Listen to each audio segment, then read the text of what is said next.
Can you hear me now? I absolutely can. Wow, how's it going? There we go. Pretty good. Pretty good. You? I'm surviving one day after another. I'm still here like a cockroach. Yeah, I heard you got. Well, maybe you could tell me. I heard you got some good news on your court case, but I didn't follow that closely. Depends on what you consider good news, but it's all just. Have you ever heard of this little rule called when you submit stuff to the court, you're supposed to make it available to the opposing party?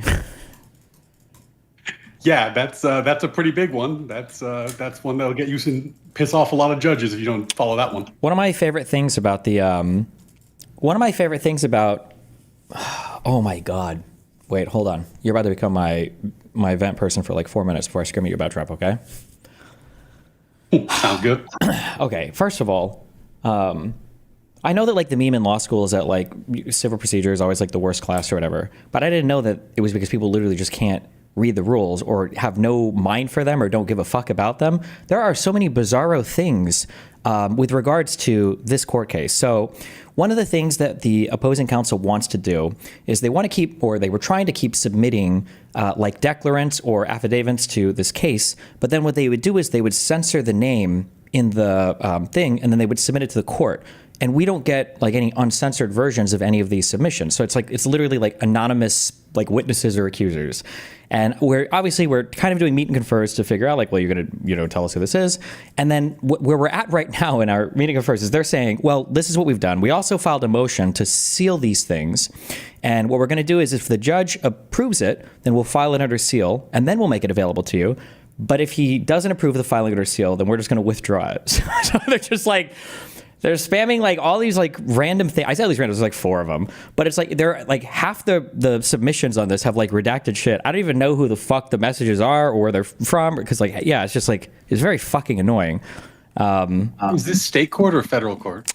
It's federal court. They cited a federal statute to get it into federal court. And that's what we are, that's where we're fighting. So Southern District of Florida, I guess. But it's like, that's like on top of like a million other like stupid, they wanted to do, so one of the things, another thing opposing counsel is, we're not going to do this too long because I can complain about so much shit. One of the other things opposing counsel do is they want to issue court orders for Kiwi Farms to remove videos of plaintiff, okay? So one, I'm a little bit reluctant to issue any court orders about non-parties to the case because if we're going to, like, let's say theoretically it goes all the way to trial. Let's say theoretically I get convicted, or not convicted, but I lose and they, agree with plaintiff. Well, I don't want more evidence for them to fight for to say, oh, well, look at all these damages, right? Kiwi Farms is not a named party on this case. I don't even know if you can issue court orders to named parties. And a court order is not an injunction, right? You can have something taken down or just get reposted again.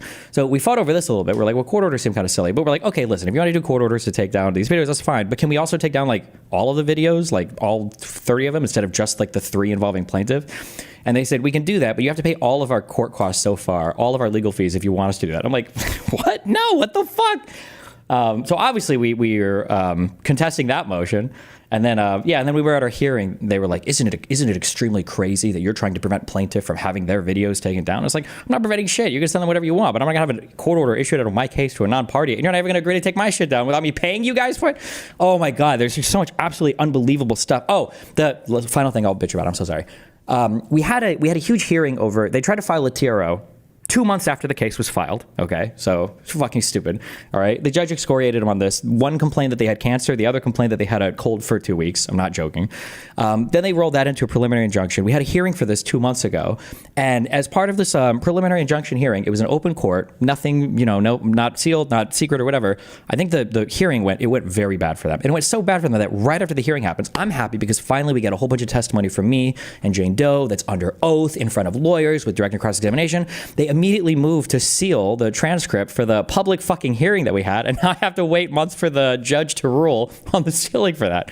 That's been my life for the past few months, but yeah. Anyway. Yeah. So if this sounds crazy to the audience, the thing that isn't talked about a lot because it's just kind of like inside baseball in law is that a lot of this preliminary stuff like discovery, et cetera, is kind of a game of chicken between the parties where, there's gamesmanship that can be played, and the game is kind of like, well, if we go to the judge, who's going to look like an asshole? Sure. Because what you don't want to do is be the one who is acting crazy. Then you go to the judge and now the judge thinks you're irresponsible and doesn't trust you, right? Mm-hmm. But it's weird because not all parties have the same concern for their reputation. Yeah. Let's put it that way. Yeah, my big there's issue with this is that often an asymmetry. because all the filings are public and everything, there's already like the ridiculousness, the fact that like there's a protective order to protect just the name of the plaintiff who is very publicly accused me and publicly is already feels like a little bit goofy. And then the fact that obviously it's my reputation that's being attacked the entire time. So in terms of me, like the damages are always, mounting as the case progresses. And the plaintiff has literally nothing to lose. And so I have to balance out like, okay, well, what can I even lose if I lose the case versus how long this goes on for? All of the extras. I was just like an ordinary person. I wouldn't care nearly as much, but Jesus, how it's very, very fucking annoying. Yeah. Well, and the timing. I mean, I know this happened right after we met in person for the first time, and you were in New York to do like politics meet and greets, right? Like that was basically what was happening at that time. So that's not a ideal moment. Yeah, fun times. Anyway, that's my complaining about everything. How's your life going, buddy? I can't complain, man. Just got back from vacation. My brain's like only quasi-functional. So when you yell at me, hopefully it'll wake me up and get me back in lawyer mode. All right. Where did you vacation to? Are you allowed to say, or you want to keep that secret? I'll keep it general. I was in Europe. I visited some family. I did find out that when people say that like the public perception of America has decreased under Trump, they're not kidding. Oh, like damn. people are very comfortable in Europe being like, oh, you're from America? Fuck Trump. Which, depending which side you're on, might be a good thing or a bad thing. I don't know. I think JD Vance would like that. But Sure. Yeah, that was a little weird. That was definitely not the vibe in previous visits. Yeah. Okay. You tweeted at me. We were what was this even over? What were we fighting over? Yeah. So you were calling for like sweeping investigations into like Trump and his family and everybody he knows. And the comment I made was, you're making the argument for sweeping pardons. And this is the thing that's been driving me crazy about this, because like Trump, he calls for investigations for all kinds of reasons that have almost nothing to do with the investigations. I think we could probably agree. But I think what we're getting into is this, like, I think it's going to be a really terrible norm. Like what Biden did will just become the new norm. Like when the president leaves office, he just pardons fucking everybody under the sun. Pardons his family, pardons his friends, pardons his associates, because we kind of normalize these investigations. And if you're leaving office, why wouldn't you? Why wouldn't you pardon everyone if you think that's a realistic risk? And I think that's a really bad state of affairs. A minor correction or minor thing I would fight on there is I would say that if we're going to say that this type of behavior was normalized, I would say it was normalized in a far worse behavior on Trump's first term than on Biden's term. And I'll just say specifically with regards to the pardoning of Roger Stone. Oh, I mean, yeah. I mean, look, I think that like, I'm not going to fight you about who started it. Like, I mean, okay. Trump ran in 2016 on lock her up, right? Like, so clearly, like investigations into political opponents have been part of his shtick from the beginning. I guess my concern is that when you enter in this age of political prosecutions being like the done thing, I don't think that works well. Like, I think it's really bad for institutional stability. It's really bad for rule of law. It's really bad for the state of our politics. And what frustrates me about it is that when I say that, I am totally willing to say Trump shouldn't do it either, right? Like I'm saying that it's a bad thing, and I catch endless shit from both sides on this. Like, I mean, Rob Noor lost his shit on me because I told him, like, I think political prosecutions are bad. And he's like, well, you gotta prosecute all the Democrats till they learn their lesson. And then I talked to somebody on the left, like, you gotta prosecute Trump till they learn their lesson. I'm like, I'm not sure you guys are seeing how this is gonna play out. It looks like it's gonna play out badly. Yeah. Have you, are you familiar with The Prisoner's Dilemma? Yeah, for sure. So, okay. So for the audience, formalized version, I think of this as there are, I think it's 4 potential outcomes, or maybe 3, depending on how you look at it. So either you lock up 2 people in different rooms and they're interrogated. If both people cooperate with the cops and they turn each other in, then both of them are absolute losers. If neither of them cooperate with the cops, then neither of them get arrested, I think, and they both go free. And if one of them cooperates with the cops, and the other person is super fucked, and the person who cooperates might get like immunity or something even better than having just walked. So it's like a weird world where, in a way, you're kind of incentivized to fuck over the other side, and if you can both cooperate, it would be better, but it's hard because you get more reward for fucking somebody over than cooperating, etc. I think that the issue that you run into with this, like, oh, we shouldn't lock up or prosecute or investigate Trump's family or anything else, is that Trump did this in, I would argue, an egregious way in his first term. And then we had the second term of Biden, where I would argue the egregiousness went in the other direction. I think that Garland should have been far more brutal in his pursuit of going after Donald Trump. And I think he massively failed there not doing that or not expediting those investigations or whatever. And then now we have Trump elected again, which seems to signal that the American people didn't care that much. And now Trump, I would argue, I think we could go through at least 3 or 4 different examples of the way that he's used the DOJ in ways that I would say are exceptionally bad through all of compared to anything else in U.S. history. And the idea of after this, what motivation would Democrats have to play by the rules, knowing that in the next admin, Republicans could theoretically just support the exact same thing again? Yeah, so I think there's different ways of looking at this. There's kind of a moral argument, or are you making a moral argument or a practical argument? Like you think it's like electorally better, or just morally they shouldn't? I actually think you can make both. They're going to be different, but you can make both arguments, yeah. Yeah, because practically, what I guess, and taking the morals out of it for a second, I think the practical outcome of this is that you'll get presidents just pardoning everyone, right? And if your presidents are pardoning everyone, then you can't investigate because there's nothing to investigate. Everyone has a pardon. Yep. So maybe what you can do in that world is get people to testify, and because they have the pardon, they can't take the fifth. So maybe you can play that game where you say like, okay, like I'm going to call you before Congress. I'm going to ask you about this. You can't take the fifth. So, but then you still get presidential, executive privilege. It's not going to go that far. And I don't know, man. Like to me, when Biden pardoned everyone, I was like, okay, politically that's a disaster. Like obviously that's really bad for his party. As a father, like of course you pardon your kid. Like that he's going to get investigated. It's coming down the pipe. Why wouldn't you pardon your kid in that circumstance? I would fight on a couple things here. So one, whether it's good or bad politically, I'm not even sure how true that is. Again, apparently the American people just don't care. Two, I don't think he pardoned Hunter Biden just because he was his son. I think he pardoned Hunter Biden because of the relentless investigations that the conservatives had done, the fact that they turned up nothing, and the fact that the convictions that we got were worthless, highly politically motivated convictions. And then to the second point, in terms of like, this is going to set a bad precedent or people are just going to start pardoning everyone. I mean, Trump's kind of already done that. So, I mean, I talked to, you might even be one of them. I'm not sure. I'd go back to our debates and check. I talked to a lot of conservatives prior to Trump coming into office, and I asked, like, how would you feel if he would pardon every single J6er? And some would say, well, that probably wouldn't be good. Others would say, well, he should pardon all of them, but except maybe not the violent ones. And then now he just pardoned everyone and no one cares and they all moved on. So like at that point, like practically, it seems like America doesn't give a fuck about it. It doesn't seem like it plays on a lot of Americans' minds. So why let the other side do it over and over and over again? And then you're just like fucked. Yeah, well, I think that if you think that it's good for your political projects, that's one argument, right? Like you could say, like, I think the investigations will be helpful politically, and I'm not super concerned about presidents just pardoning their whole families and everyone they know when they leave office going forward, because I think we're already in that world. And if that's your position, that makes sense. I mean, I think that's a bummer, and I hope that that's not where we are. Like, I would like to get to a place where investigating the other side and people don't feel like they need to give these pardons at the end of their term in office.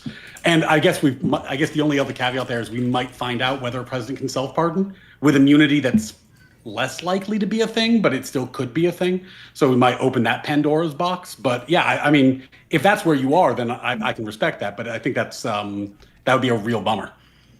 I mean, I think that because Trump has done so many things individually that are all on their own, I think immediately disqualifying, honestly, of your right to life in a video game. But way past whatever legal norms there would be. Like Donald Trump pardoned, how many convictions were there on the seditious conspiracy? Was it 12?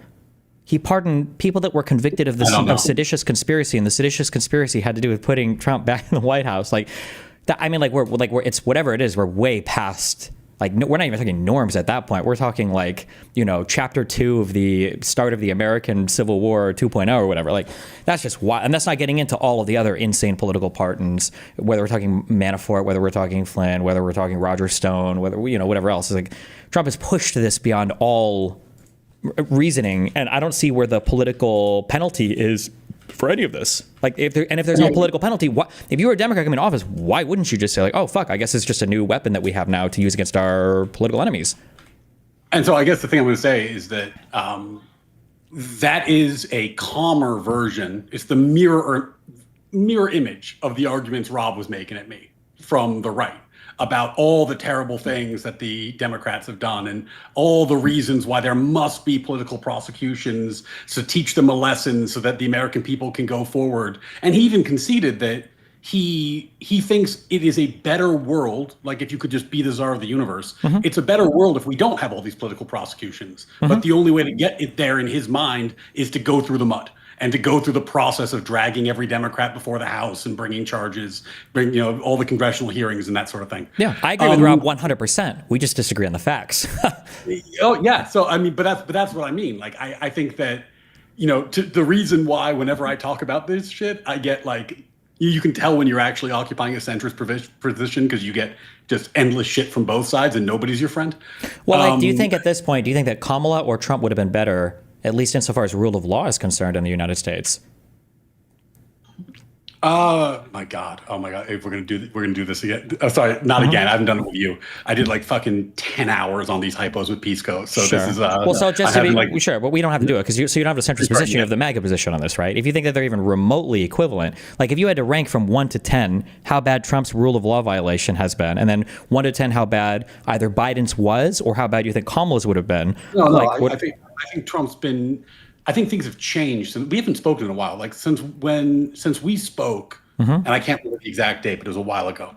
Trump's administration's position on particularly freedom of speech, and also things have changed, but like to a lesser extent due process, but due process as well, and general rule of law has been quite bad. Like the facts got a lot worse. Sure, so, I wouldn't say quite bad. I would say the worst in all of American history. I think.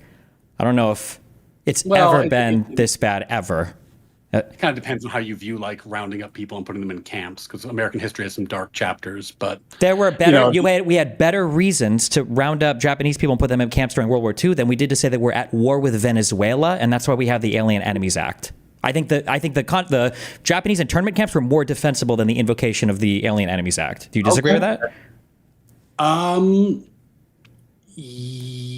Yes, because I think the Japanese internment camps were, and we have to get stats on this, but like my gut read of history is that they were sweeping in a way that is not comparable to what's happening here. Like that really was, you were just being rounded up on the basis of your nationality, and it was being done on a scale that dwarfs what's happening now. That's my understanding of it. Benefit of the Alien Enemies Act is it can be done on basis of nationality. Now there were way more. I don't know if it was just Japanese. It might have been more all Asian citizens for some of the United States, but definitely Japanese. But like if you were a Venezuelan national, you can just be rounded up and deported, not put in a camp, but deported to CCOT as well, right? You're not even staying in the U.S. until this can be figured out. You're getting deported to a crazy place in El Salvador, right? No, this is the thing. The other thing that I've been pissing off MAGA people with when I pointed out recently is that like if you are someone who's pro deportations, and let's just assume for the sake of argument that's what we're talking about right now, like so we can get past the policy for a second. Let's say that's your goal. This idea that you can deport people into prisons is super bad, is long term. It's super dangerous for even that goal, because the whole legal framework around why you can deport people is that it's not a penalty, so they don't need criminal levels of due process. That's why you can have like a quick hearing and then out you go. If you're sending someone to a camp or a prison, the Supreme Court is going to demand more due process. And they've been signaling this, that like they have some concerns about the due process aspects of this. So like long term, you're actually going to create the roadblock towards your own policy goal by doing this. Like sure, that's fine, but I agree with you on this. But so like there was a better reason to intern Japanese citizens during World War II than there was to deport Venezuelans. Like, we were actually at war with Japan. We're not at war with Venezuela, right? Do you agree that we're not at war with Venezuela? They're not invading us? I think that's true. The point I was making is that the number of Japanese citizens who were... I understand the scale was larger, but I mean, ignoring scale, and the number of people who were impacted who had no loyalty to the Japanese Empire. I understand the scale. The scale is one argument, sure. We can talk about the scale, I guess. That would be the only saving grace. But the invocation of the Alien Enemies Act here is completely unhinged. And then the deporting them to a foreign prison, not putting them in camp in the United States until we figure out what we're doing, but deporting them to a prison, I think it's worse. We can argue that the internment camps maybe were worse because of the scale of it, but we weren't deporting these people into torture camps. And we at least had, it was like World War II. It was arguably some kind of existential war for at least Europe. Yeah. I think we're glossing a pretty major detail. And again, this is, I haven't looked at this history in a long time, but to my recollection, Japanese citizens, American citizens, were being put into camp on the basis of their ethnicity. So that's a little different than a non-citizen being deported. Yeah. Wasn't it required to show some citizen trace for the World War II for the internment camps for the Japanese? I don't want to go on a huge limb here. My recollection was that that citizenship was not like a factor. I thought it was just nationality. If you could be a Japanese American citizen and then you wouldn't go into camp, that would be a good argument in favor of your position. But I think it was the other way around. I wouldn't, but I would need to look at it. Okay. You had some tie to. It says Japanese and Japanese Americans, so second generation Japanese people, which would be American citizens. But I mean, okay, so that's a pretty big difference, right? It is a big difference, but it's still more defensible than saying that we're at war with Venezuela. I think, for example, if the policy of the Trump administration was to deport American citizens of Venezuelan descent, that would be an order of magnitude worse than what he's doing. Well, but that's but without the due process, which the Alien Enemies Act allows him to evade, I mean, that's kind of what he has the power to do now, right? It doesn't allow him to do that. There are the Alien Enemies Act. Sorry, my kid's screaming in the background. You can hear that. Whether or not there's an invasion or a war, there's these different predicates, and whether or not there are alien enemies, those are. Well, I have a bet with Pisco on this, but I'm pretty sure those are non-justiciable. I don't think we know for sure, but probably they're at his discretion. The due process part isn't. The Supreme Court, I think, has been pretty clear that the due process point, if they're pressed on that, they're going to, that is an issue that the court can rule on. Did you provide adequate due process? Now, due process doesn't require a lot in this area. It could be a very quick hearing. It's not like a trial, right? But the courts are definitely not deferring to him on whether or not due process needs to be followed. Sure, I'm not. It gets weird around the justiciable part. Is that the issue that they're fighting about right now in court? Because I think I don't remember if because if you say the initial invocation is non-justiciable, you get into really weird areas about that. Regardless of where they fall on the legality for the invocation of the Alien Enemies Act, I feel like if you look at the situation of the scenario and everything going on, I'm not going to defend internment camps or whatever for Japanese in World War II, but there is a understandable world where somebody would do that isn't just purely motivated by racial fucking hatred, that doesn't involve an outright fucking lie. We were, at least my understanding is we were at war, a relatively existential war with Japan in World War II. We're not at war with Venezuela. We're not being invaded by Venezuela. The invocation of that act, and we're not using this to just arrest people and round them up or deport them. We're using it to deport them into prisons in El Salvador. Whether the concentration camps or they torture people there or not. I mean, we can argue about it. It seems like most people agree that is the case for Sigat. That just seems insane to me. And also, even if we were to go back and forth on this and slightly disagree, the fact that this argument started because I said, I think that Trump has done with this some of the worst stuff in all of U.S. history. And the argument we're having right now is, well, was it worse than one of the worst things, arguably, that we've done with civil rights in U.S. history, which is the internment of Japanese? We're totally we're totally autism broing like a really minor point, like just kind of for fun. Like I don't think there's an argument that Trump has been like good on rule of law. He's been terrible. I'm not arguing that he's been good on rule of law. I'm arguing that he's one of the worst in U.S. history. I just say he was terrible. If my superlatives aren't good enough for you, I don't know what to say. But like, okay, well, I only say that because like all the Joe Biden stuff is brought up in the same breath, or like that Kamala would have been worse, or like equivalent, and I don't think it's even remotely the same. So that's why I asked you, like, do you think that Kamala would have been worse for rule of law than Trump? And I don't know in what world we're even remotely equivalent here if we agree that Trump is doing some of the worst stuff ever. Like, what do we think Kamala or Biden would have done that would have been remotely similar? But I mean, we got into this on the subject of like, how does this play out, right? Mm-hmm. Like, what happens when these investigations become the norm, when we start hearing, we start every presidency, the next guy gets into office, orders the DOJ to investigate his predecessor, investigate his family. You get Trump posting on Truth Social to investigate Obama now. Like, in that world, I think, we're really, really degrading the rule of law. I think we agree on that, right? It's a very bad world to be in, and I would like to get out of that world. Now, you and Rob Noor apparently agree on the only way out is through. I'd like there to be some other option. Like maybe people are like, at some point, this is his last term. We say, okay, we're done with him. Can we find some other norm going forward that's not going to be so batshit crazy? Because this shit, I don't think is going to work. I think this is really destructive. If people, who grew up in this, grew up and said, yeah, American criminal law is kind of bullshit. The federal government just investigates people politically. I wouldn't be mad about them saying that. I'd say, oh, we can do so much better. But like, holy shit, like it does seem like that is what we do now. And that's a shitty place to be. And I am very interested in getting out of this mess. Maybe this is, in your mind, the best way through. I don't know. Well, the thing is that like we have to agree on some factual reality to escape it. And if we think that both parties have been even remotely similar, like that's just never going to happen. Like this is the end. I would argue that Trump's lawfare in his first term was already grossly unacceptable. I would argue that Biden in his second term, despite trying to be the come together and be the president for all Americans man, still gets lambasted as being about as bad as Trump. And now that we're in Trump's second term, I would argue that we've seen the worst that we have seen in all of U.S. history in several different ways. And now we're like, after this, like, okay, well, hopefully after this, things can go back to normal.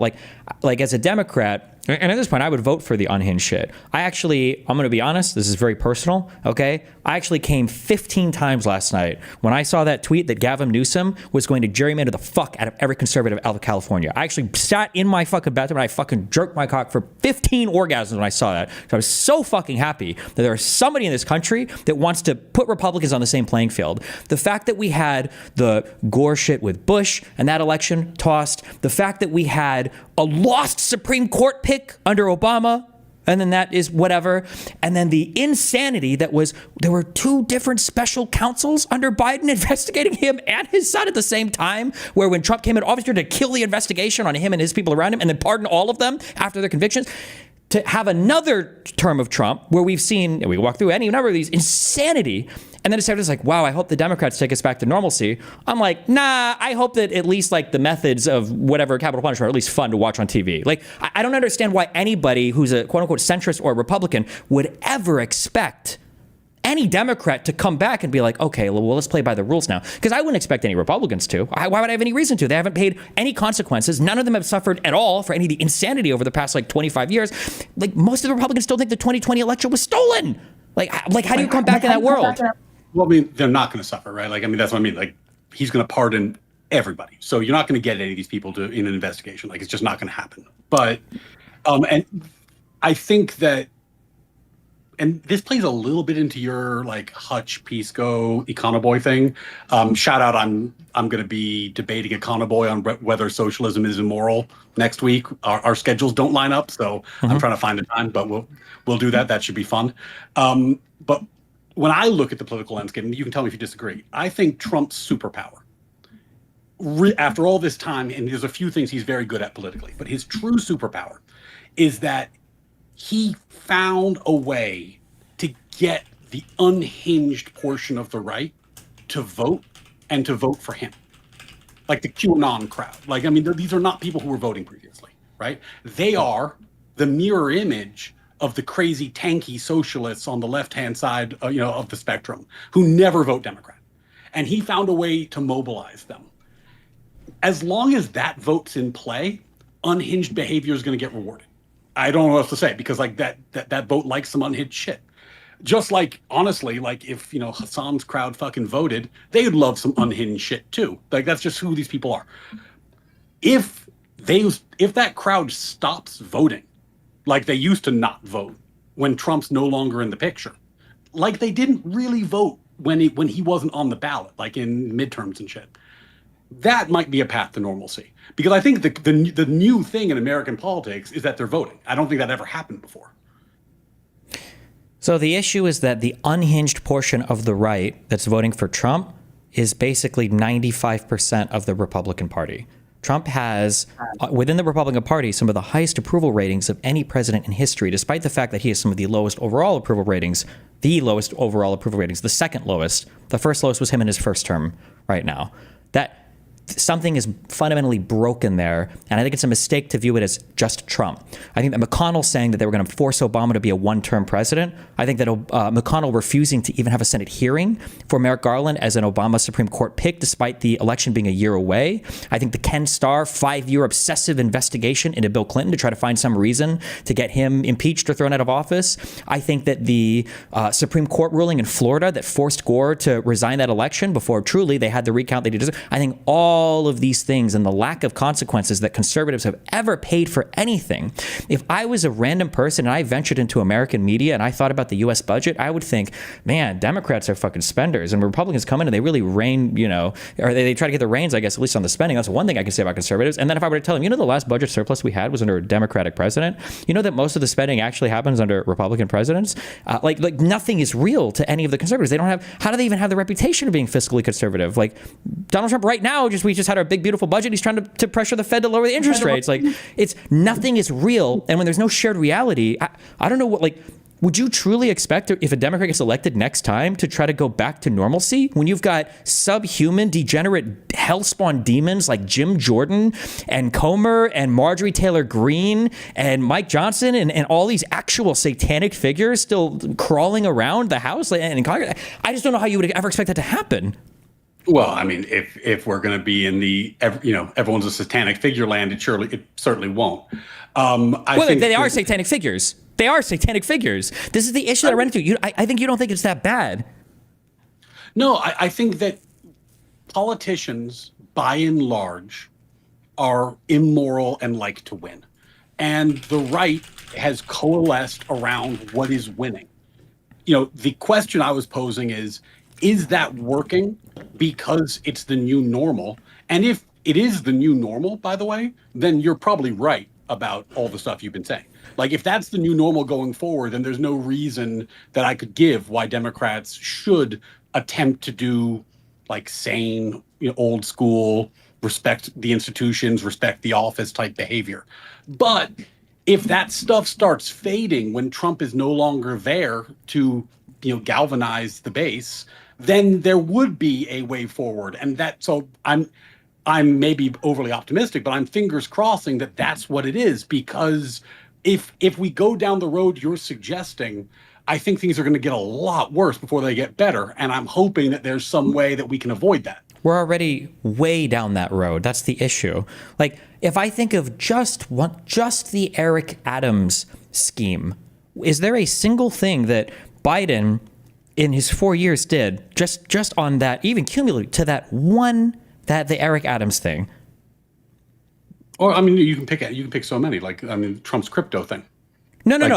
I'm saying, I know, hold on. I know you got things on the Trump side. I'm asking, in terms of Trump and the Eric Adams scheme, is there one thing that Biden did? Yeah. I'm agreeing with you. I'm saying, you could pick the Trump crypto thing, and you say, well, what's the second most corrupt thing after that? And but I'm just saying that, because we keep saying that both sides, like you said, politicians are immoral and like to win. And I'm saying that, no, I'm saying that MAGA and the conservatives are very special outside in their own world right now.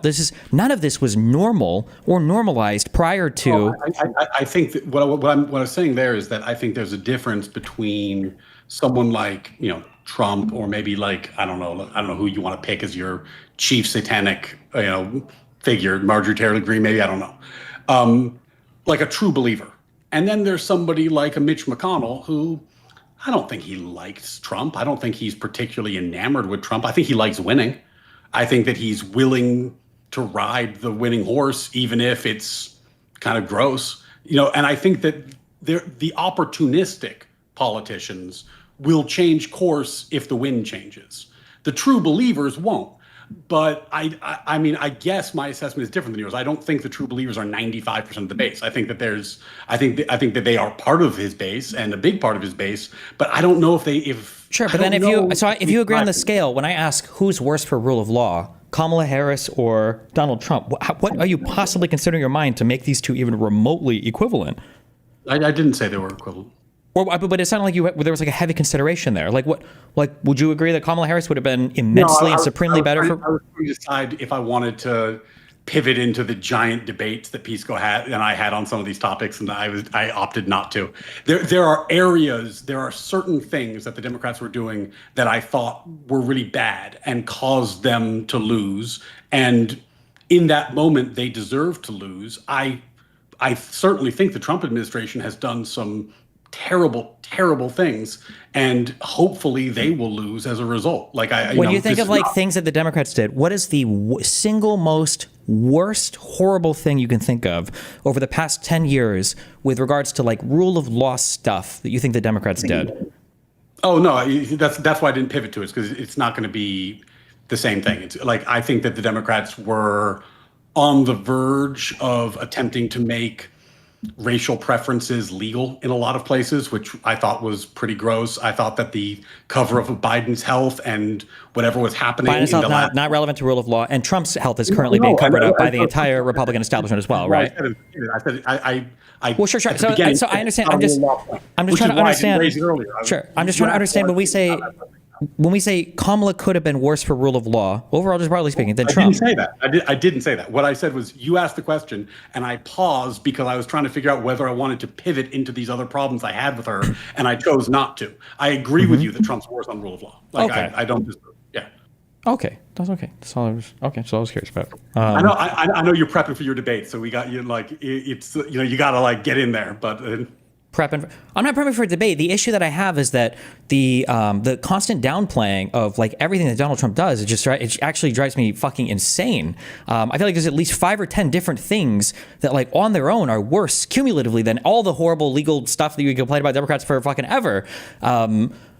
Yeah, the executive orders targeting law firms, I think, is insane. The targeting of individuals to have like their security clearances revoked because they don't politically like them is unbelievable. The entire Bovee and Bondi scheme to manipulate Eric Adams as mayor by dangling charges over him, I thought was absolutely unreal. The invocation of the Alien Enemies Act, I thought was an egregious violation of rule of law. The fact that we've got this unitary executive theory running where Pam Bondi serves as Trump's right-hand prosecutor that he personally directs, I think is insane. The fact that we put a special prosecutor in place to investigate Biden because he found a folder of potentially classified information in his garage, and now we have this huge conflict of interest related to Pam Bondi, Epstein, and the FBI redacting Trump's names from him. We don't have a special prosecutor for that. I think it's crazy.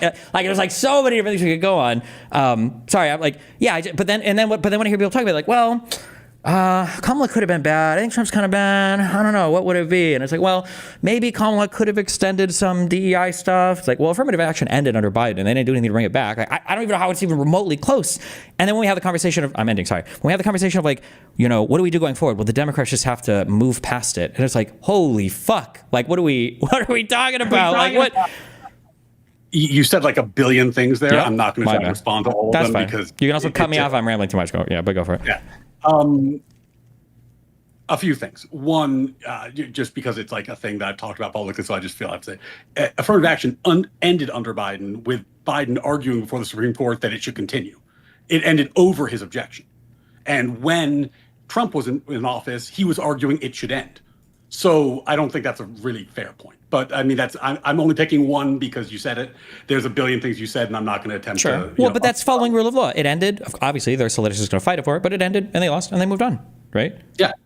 But in fairness, when you like one of the questions that I think is very interesting to ask is, I agree with you about so much about the stuff that Trump does that's bad. So much of the things that you say, I'm just like, yeah, I think that is very bad, and that's the sort of even our first conversation, I said, like, my concerns about the rule of law with Trump are why I didn't vote for him. Like that was the reason that not to vote for him. So it's a bummer that it's played out this way, but it's not terribly surprising, I don't think.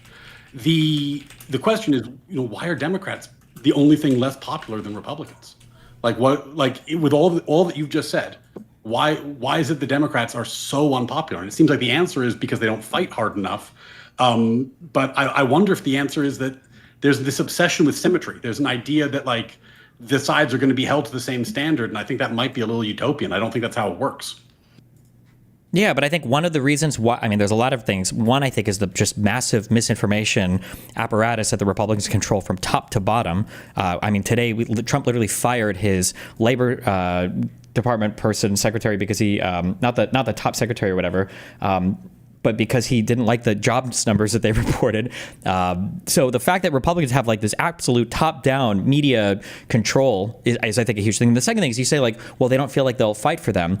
Like, that's true, but like our standard for fighting is like, do I have a president who believes so strongly in his ability to lead the country that he's willing to like lead a fucking insurrection to stay in office and then lie about the results of the election indefinitely? Donald Trump today, the leader of the United States of America, supposedly the leading shining beacon democracy, currently has a president who believed that the last election was rigged, and that's never going to change. Like, there are going to be, I'm trying to say mean words, there are conservatives going forward who are going to teach for the rest of their lives, their children and their grandchildren and their great-great-grandchildren, if they live that long, they're going to be teaching them that the 2020 election was probably stole. That's inconceivable to me. That's like, so of course they feel like they can fight strongly. They literally are willing to fight as dirty as possible to do whatever they want. Well, but there's also, and I don't claim to have an answer to this, but the base on the right at present just seems to be cohesive in a different way. Like, when I think about, like, okay, in terms of their politics, who's an equivalent to Hassan on the right? Like, who's a right-leaning Hassan in terms of like how far they are from the center? In terms of how far they are from the center, Matt Walsh, I guess. I don't know. Charlie Kirk, maybe. I don't know. It depends on which Matt Walsh, Charlie Kirk, right? Like, I mean, you get like, you get the Christian nationalists, you get like the hardcore populists, but they all voted Republican.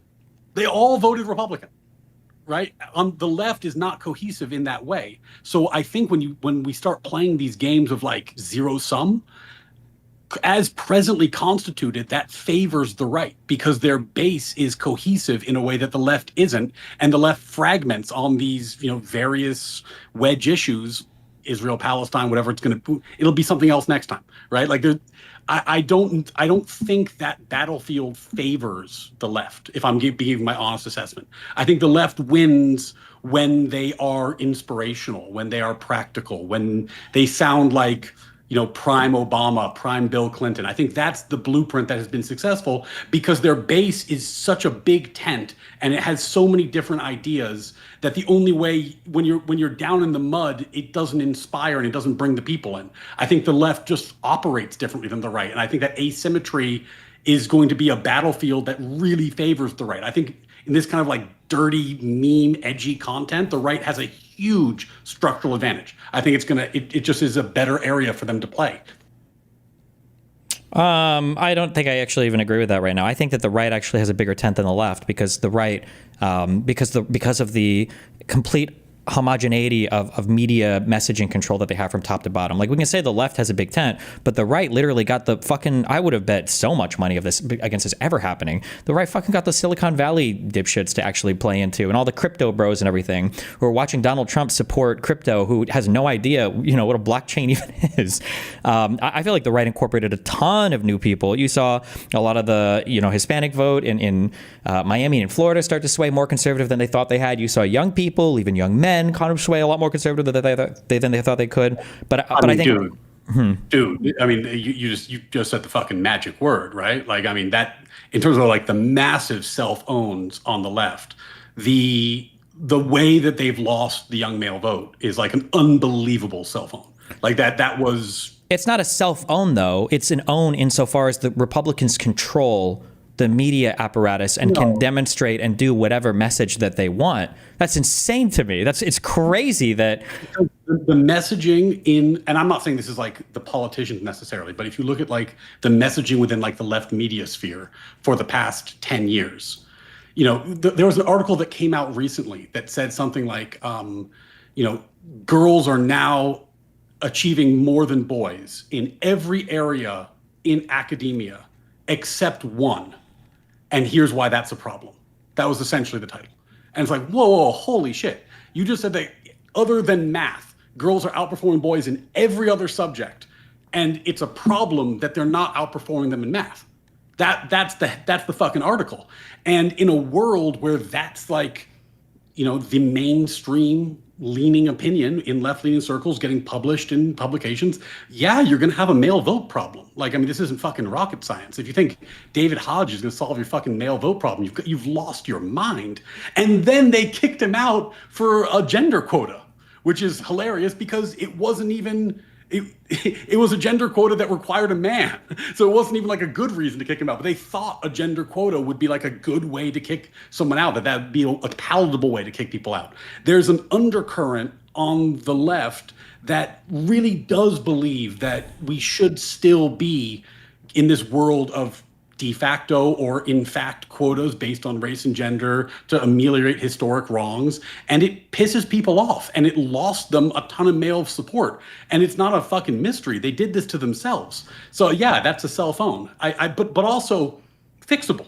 Like, that's totally fixable. That is something they could just change. I don't think they are, but they could. Okay. Sorry, I was thinking of different ways to kill myself. Okay. This is an issue that I run into every single time. I've had this on Piers Morgan. I've had this every single centrist, every single conservative I've talked to. Every single time I run into this issue, okay, I have this thing where it's like, I think that Republicans are disgusting. It's like, why? I think that the statements that Comer has made in front of Congress, I think that the position that Jim Jordan occupies on all these panels in the House of the relentless investigation, I think all the things that Donald Trump, Bondi and Bovee, fucking Dumb and Dumber, that Kash Patel and Bongino, this back and forth, the Epstein files, I think that the insanity that fucking Huckabee's wild fucking statements attached to Trump related to fucking Israel, like all of these people that are RFK Jr. And the insanity that's been going on with the Health and Human Services Department, all of these insane things going on. And it's like, okay, fair point. But did you see this article that was a huge like L about men and women in school? And it's like, how am I possibly, like, I'm fucked at that point. If I can point to, like, if we want to say that political parties taking positions on things should cause them to lose or gain votes, like, how the fuck is it that the party that supported Andrew Tate has any women that vote for them at all, right? Like, the idea that like the left can lose votes on every single article and every single tweet and every single random social media post, I don't believe that. I think that what we're talking about, I think the only reason you even know that article exists is because some conservative tweeted it, and because Charlie Kirk retweeted it, and because Steve Bannon and Nick Fuentes and then Donald Trump and then Candace Owens and every other person like cycles this stuff. And then you're in this world, it's like, okay, well, Donald Trump might have said this bad thing, but holy shit, I saw this article at The Atlantic, and they said over there that like boys and girls might be gender identity confused, and now I'm not really sure who I should vote for. And then it's like, you look at like the average Democrat, like you look at the average like center-left Democrat, like most center-left Democrats don't give a fuck about any of these issues. You're going to like the most extreme, like people posting articles in the media and stuff, and like it's not even a majority position of anybody in the party. And somehow the Democrats, it's fair that the Democrats have to answer for that. Well, the Republicans seem to elude any responsibility for the Republican side. I don't know. That's just mind-blowing to me. I mean, I think in your quest for symmetry, you're like missing the most fundamental point here, which is that, like I said to you now a few times in a few different places that one of my concerns was that the left seemed to be in favor of discriminating against my children in various ways. Now, there's a lot of stuff you brought up I agree with.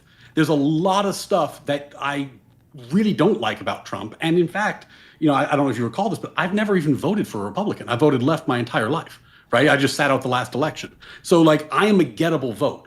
The problem is when I say like this is a self-own, what I'm trying to do is be helpful, right? I'm honestly saying, like, I think the left needs to do some soul searching on this issue. Like, they need to do some soul searching about what the fuck to do about the crazy tanky wing. Wait, like, so what is the soul searching that, like, no more crazy people can write articles? Oh, I don't understand the soul searching. Like, Nick Fuentes and Candace Owens, I don't think either of these people believe we went to the moon, and they're semi-prominent voices on the right. Like, what is the soul, and when the left has a soul search? I think the left needs to start being clear about what it's for and what it's against. And I think that, like, but the right isn't clear about what they're for against. Is that the asymmetry? The asymmetry is not going to be, isn't going to fucking matter, because what I'm saying is that the thing that was concerning to me about this policy is intensely personal, because I have young children who would be discriminated against in a world of affirmative action. So I would prefer them not to be in that world because they're my kids. Do you think, hold on, wait, do you think, were you more worried about, oh, go on, sorry, go on. You can bring up a billion fucking things, right? But, like, the pitch that Republicans were making last election was that. It was, holy shit, this seems unfair. This seems crazy. Doesn't that seem crazy to you? And it was a pretty good pitch. It worked. But a lot of that stuff is fixable. It's just not a thing the Democrats have to do. It's a policy choice. Do you think that affirmative action represented a greater threat to your kids than the totality of, or the direction of, the current, like, Republican, I guess, like, regime? My kids, particularly? Sure, yeah. Yes, but that's because I'm incredibly privileged in my profession, and there are a lot of the stuff that you would bring up has no impact on me. So you think in your life you were legitimately worried that your kids' futures were going to be fucked because of affirmative action? I think that in a world where it is legal and acceptable and a thing that people are doing and celebrating, to have policies that are discriminatory on the basis of race, on the basis of gender, and always in the same direction, that worries me for my kids who would then be impacted by those policies. So you think that you genuinely believe there's like a thing that's like the present, like the forefront of your mind. You thought that there's a good chance, there's a decent chance, not like a 0.001%, but there's a decent chance that your kids are going to be severely negatively impacted by affirmative action going forward if Democrats would have had their way, I guess. Did you follow the affirmative action case? The one with Harvard and the stuff, right? Harvard? I don't want to get too deep in the weeds on it, but, like, go ahead. God, I'm trying to get my memory right. In the First Circuit, the Trump administration appeared and said, hey, court, look at this data. We think this is de facto discrimination. This is a very bad thing that's happening, right? And then administration changes. It goes to the Supreme Court. Biden's lawyers show up and say, we've looked at the data. We've changed our position. We're cool with this now, right? So, and, like, look, there's a deep argument you can make about whether the data was good enough or bad enough, and that's an interesting thing, but it's kind of in the weeds. But that's a pretty serious change in position. Similarly, like in NASDAQ, there was a rule that they were pushing forward in NASDAQ that was going to have board membership have to have quotas based on diversity, and it was chugging along until Trump won. And then they withdrew it. I think it was in the Fifth Circuit and being appealed, and they withdrew because they knew that when they went to the Supreme Court, Trump's lawyers were going to be on the other side. So, yeah, in this area, the Trump administration made a big impact. And there's other areas where they've done helpful things, though I will share your frustration that they often do it for, like, the most batshit fucking reason. Like the example I give is when Robert Kennedy came out and he said, we should ban cell phones in school. And I was like, yes, we should. That's a great move. And then he's like, because they're fucking magic radio waves that'll cause cancer in your brain. You're like, well, that's not the reason why we should ban them. That's insane. But it's a good policy. It's just for the fucking wrong reason. So it's not like there aren't things about the Trump administration that I think are good things. There's stuff that's been good. He's just done a lot of fucking awful shit sure, too. I'm just, okay.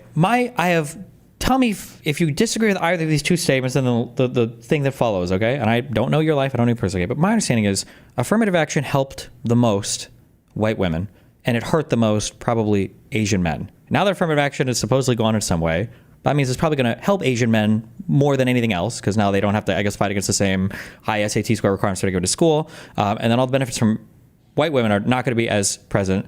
So unless, like, all of your kids are Chinese boys, I missing something? Like, does the revoking of affirmative action even help your children at all? Or it definitely was not white women to my understanding, at least from the data that was presented in that court case. But I mean, if you have something else you want me to look at, I'm happy to. But even if that was true, and like I said, I don't, that's not the numbers that I've seen. But even if that were true, to give a preview of the argument I'm going to make, when I talk to a convoy about socialism, there are also just certain things that are wrong. Like I am not in favor of discriminating on the basis of race. It's not a thing that I think should be legal. And I don't think it should be legal if your reasons are some considered good. Just like I don't think that we should remove all property rights from people in America because socialism might have some kind of positive impact on the quality of life. I think there are actually these baseline rights that matter, which is why when Trump shits on the fucking First Amendment, and I apologize, I know you brought up the law firm thing. Pisco made this point, and he's right. It's a little delicate for me to talk about that, so I'm trying to skirt that a little bit more than I did in the past, just because I probably shouldn't talk about it as much as I was willing to. But like, there are certain things that are just worth defending and worth being upset about. The direction the Democrats were taking was violating these kind of core rights and norms. I did think in a way that could hurt my kids, and in a way that just is unacceptable. Now, just curious, just as a random thing, the Trump administration isn't violating these fucking norms, and I hope he loses for it. Okay, sure. I'm just curious. Have you ever uttered that statement when Biden was in office, that there's a thing that you probably don't feel safe or comfortable talking about anymore because it'd have a direct negative real world impact on you from the administration? Oh my God, yeah. I mean, sorry. From the administration, the comma changed it. Sorry. From the administration, no, but that's not exactly why I don't want to talk about the law firm thing. It's just that that's my world. I know these people. My comments should probably not be public on that. But yeah, I think during 2020 to 2024, for example, I would not have and did not go on shows like this to talk publicly about politics because I thought it would be very, very risky career-wise. That's not from the administration. So that's why I changed it when you added that. But yeah, I felt very constrained in my behavior during the Biden years. Even though the height of all of the censorship and everything online was under Trump, and it all kind of receded under Biden. Do you acknowledge that? Well, I think that there's the kind of censorship that I'm worried about, and this is why I said you pointed out that by the administration was such a central point, was in the world that I occupied, it was there was complete groupthink on politics.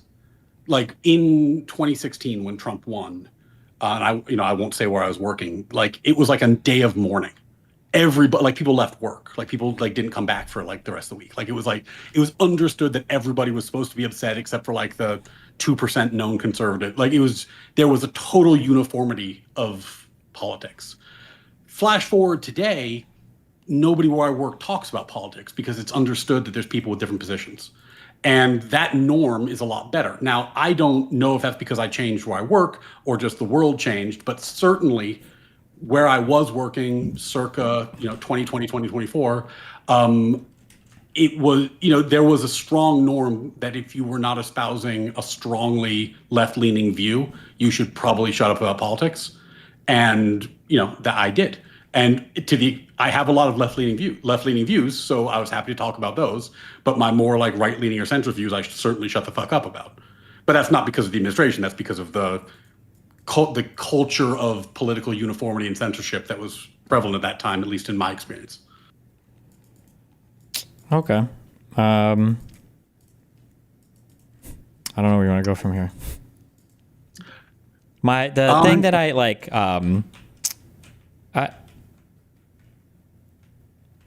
I don't know what to, I'm not sure. I just don't know. I'm so mind fucked on everything related to this. I feel like Trump could start executing people in the street and you would be talking to me about theoretical affirmative action that might hurt your kids in the future or something. I just don't understand. Donald Trump is, to mention the First Amendment, Donald Trump is suing pollsters, he's suing media companies, and he's suing social social media companies for kicking him off of like Facebook and Twitter and everything else. And he's like targeting individual lawyers and targeting law firms, and is now suing the Wall Street Journal because he doesn't like that they public that's. Has there ever in U.S. history been another president that has filed a civil suit while in office or out of office against any a media company? Has that ever happened before? Just that thing alone? You left out, I think, the worst First Amendment stuff, which is the I forgot her name, the woman who they attempted to deport just for writing an op-ed. Like, it was the purest freedom of speech link to deportation you could imagine. And then in the Harvard one, where they asked for surveillance footages of all the protests going back like 5 years. Like, I mean, that's actual, like, you know, when you become Big Brother and you ask for the surveillance footage of the students, that's not a great look from the First Amendment perspective. So, I mean, I agree with you on all this. Like,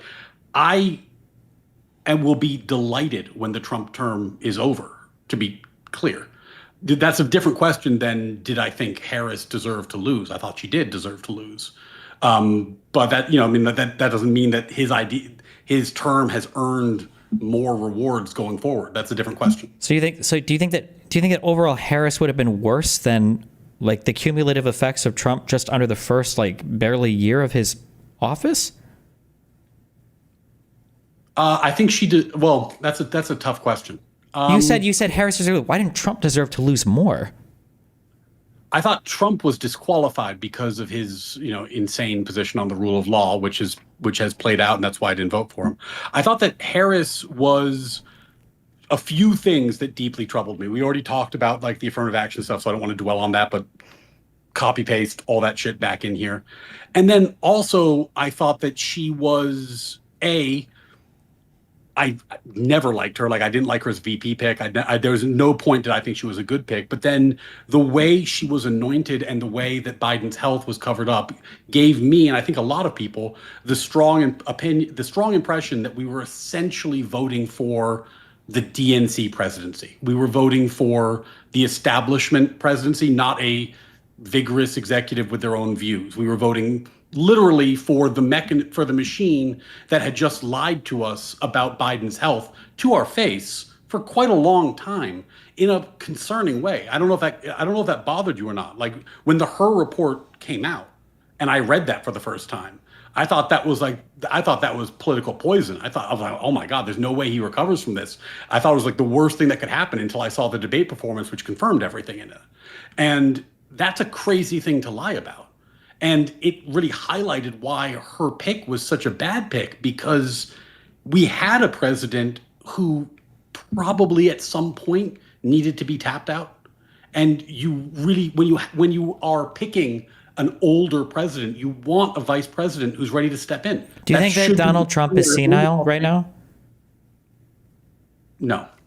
I think he's getting older. So what would it take? What could possibly happen that would convince you that Donald Trump is senile, besides him talking slower? I mean, are you trying to draw a comparison between Trump and that debate? I think that if my life was on the line, I think I could easily argue that Trump is more senile or shows more cognitive deficit than Biden did in the end of his presidency. I think it's the easiest argument in the world. So I'm curious, what would you have to see for Trump to think that that's true? How about this? I'll give you exactly the things that convinced me for Biden. No. There for Trump. An investigative report that pointed out that he was too old, too infirm, and too mentally incompetent to be charged, followed by going on stage and saying that he's going to defeat Medicare. Hold on. Wait. Okay, wait. One thing at a time. So one, you acknowledge we will never get a special counsel investigation into Trump under his presidency, right? That will never happen. Sure, we're talking about hypotheticals, right? No, but I'm hypothetically, right? I'm saying that the insight that you got from her to Trump, from her for Biden, you will never get that level of investigation into Trump while he's in office, right? We agree on that. Probably not. Okay. Probably not. Number two, you acknowledge that the medical doctor that released reports on him, he lies about Trump's health conditions.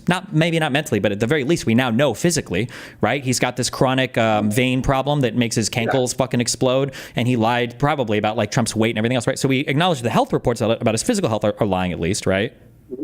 Okay. Yeah, I think that. Yeah, I also don't. I mean, I don't know if he's 6'4" or not, right? Like, sure. he's probably not, he seems heavier than his reports indicate as well. Sure. For the Her report, okay, that didn't say that he was so mentally incompetent that he couldn't be charged with a crime, okay? What the Her report said was that Biden didn't have the mens rea of trying to intentionally obscure or hide classified information or whatever, but that he might not have recalled if a particular thing was classified. That's what the Her report said, because I've read like the section that you're talking about that people quote as saying, he said he was so senile he couldn't be sure of the crime. He didn't. What Her said was like Biden probably didn't remember or have the recollection of this thing in particular to have the mens rea to charge him with a particular crime. The Her report did not say he was so senile they couldn't charge him with crimes. That's not true.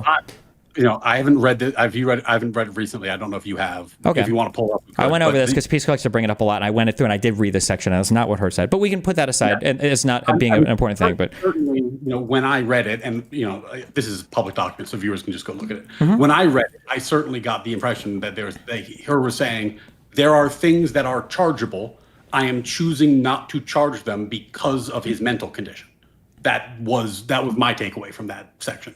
So, I mean, okay. If you want, we can read it, or readers can read it. But then also, that was then confirmed publicly, like by the debate performance, right? So it's not like it was. No, the debate performance confirmed that he absolutely was slow as fuck in an actual back and forth debate. I'll agree with that. But in terms of confirming senility, okay, so Her report. So we know that we're never going to get a special counsel investigation into Trump. Do you think in the last year he was vigorously running the country? Like, do you more think than Trump? Yes, absolutely, easily, yeah, 100%. Okay. So walking through again. So we're past. We know that the medical people lie about his physical condition. Okay, and we know we're never going to get a special counsel investigation to sit there and grill Trump and everything. So what other types of evidence? What? Paralyzed, right? What? FDR couldn't walk. Yeah, but we knew that he was in a wheelchair, right? Well, no, they didn't know it at the time. That was actually concealed from the public for a long time. I mean, presidents, like their physical health, that is kind of like a long, though not great tradition. But yeah, go ahead. Sorry, I was being a dick. Go ahead. Okay. So what other things would you need to see from Trump to say like, okay, fuck, maybe this guy might be kind of losing it? I mean, the thing that's tricky about Trump and evaluating this is that when he's like if you compared the way he spoke in like 2016 to now, he kind of always speaks in this bizarre rambling style where, like what he call on the Joe Rogan show, like the weave, whatever he calls it, which I will concede makes it really hard to evaluate his mental state. We do see that he's like mixing names up. He's getting countries wrong. He's getting dates wrong. When he was talking to Zelensky, he said they were invaded in 2015, not 2014. We saw him refer to, didn't he say like Sudan or something was part of BRICS, or Spain was part of BRICS instead of South Africa? We seem to do that wrong. He forgot that he was the one who hired, it wasn't his labor secretary. It was, Jerome Powell, that he forgot that he appointed him to the Federal Reserve, right? I mean, bro literally tried to guess the cure for COVID on live TV once. Sure, but these are things he's forgetting. I'm just saying that is there any suggested that we nuke a hurricane and fucking?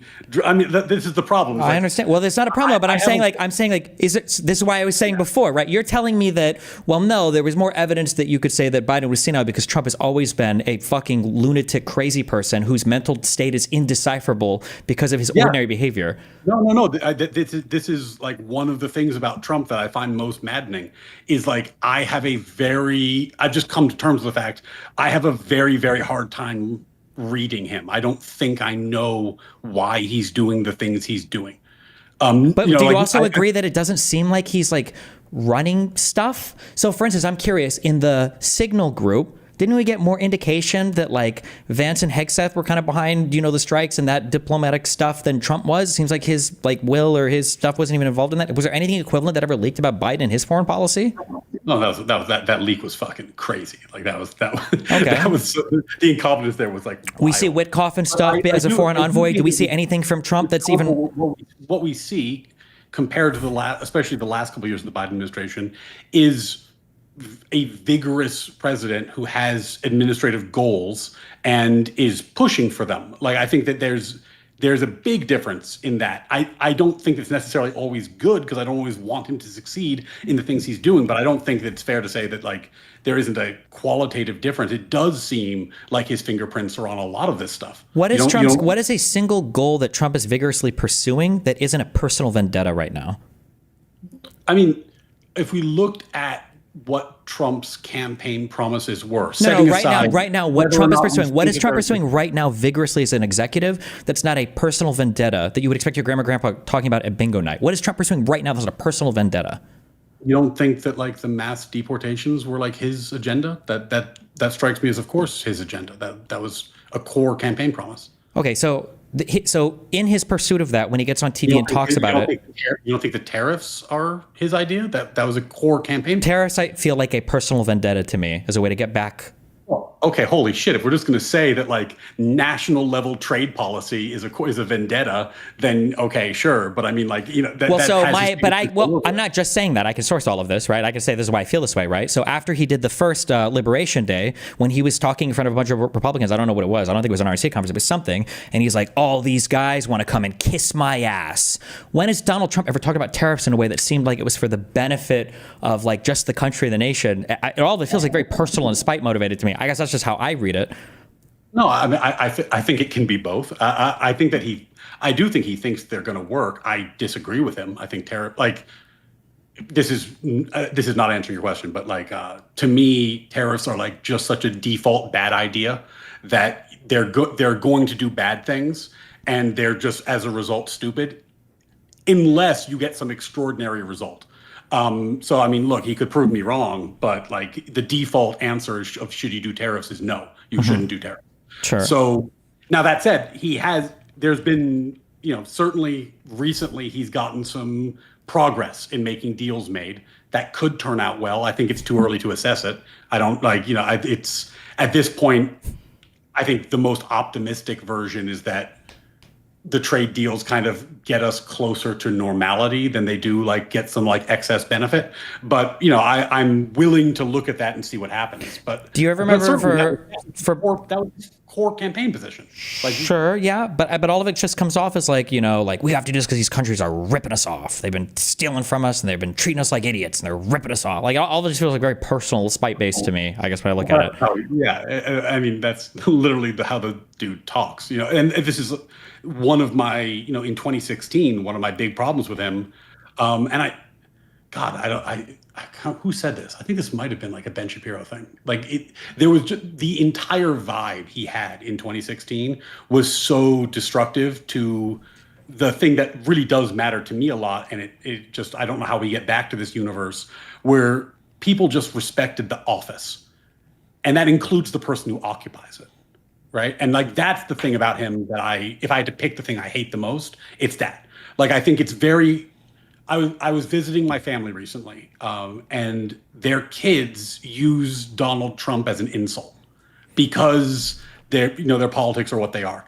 And that's what's so crazy to me about that is that their kids are young. Right. So like they could be teaching civics. That's the president. That's the leader.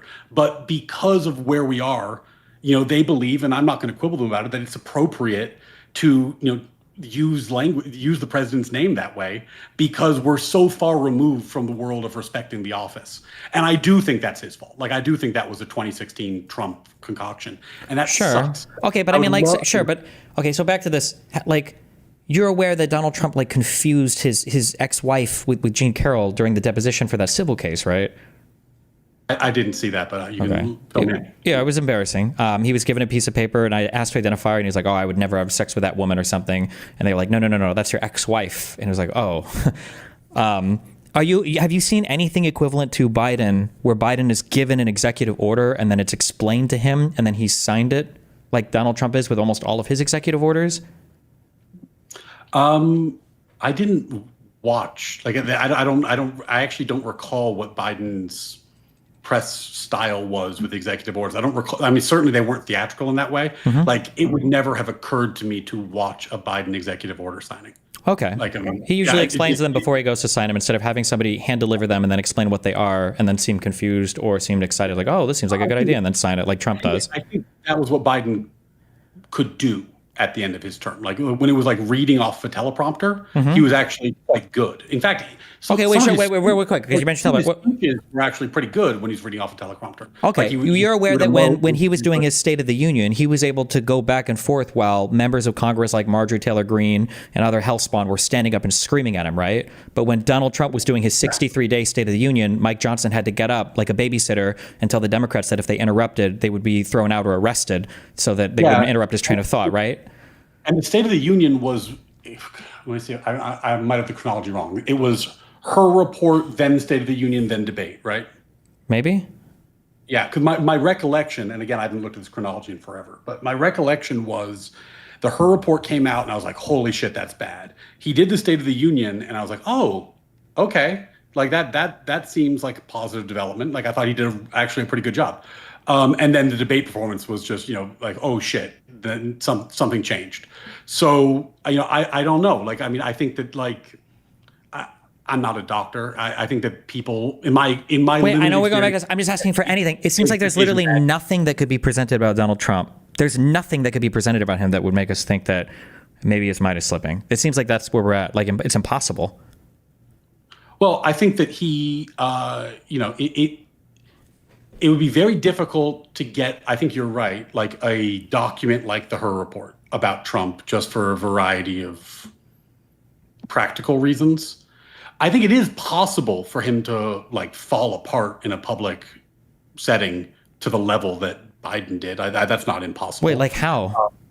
I haven't seen him do that. I mean, the Biden debate was unbelievably bad, man. Yeah, you keep saying that. Do you think it was unbelievably bad when Donald Trump was sitting next to Macron and Macron had to keep correcting him on the amount of contribution that we've done to the Ukraine war? Or when he was standing next to Jerome Powell and he was just saying things that were patently untrue about the construction costs in the Federal Reserve buildings? Or when he was sitting next to Zelensky and he got the year wrong on when Crimea was taken over by Russia? Or when he was sitting next to the South African president and he didn't even know that the ICJ, International Court of Justice case about genocide was about Israel and Gaza? Like, I can name you like 20 things, but none of these are going to matter. But instead, we'll look at the debate performance where Biden couldn't have like a fucking super debate with Trump. Not a super debate. Dude, can we just be honest for a second? Like the dude said, we need to defeat, then trailed off, and then said Medicare. Like, yes, I mean, and Donald Trump in a debate with Kamala Harris said, they're eating the cats and the dogs. Yeah. Well, he was lying. Like, he's lying. I don't know if he knows he's lying. He could also just be senile and retarded. I mean, didn't J.D. Vance admit they were lying about that? He kind of said it later on, but I don't know if Trump knows that. Okay, yeah, exactly. You don't know. But what Biden did was very, very obvious. Like, I have not met one person who, has looked at that debate and said, okay, that guy's well. I agree that that's the narrative on it, but if I ask, I haven't met a single person. Can you tell me a single positive thing that Trump said in that debate? No, Trump gave it D- performance. He was terrible. Yeah, but that's the expected performance from Trump. Incompetent.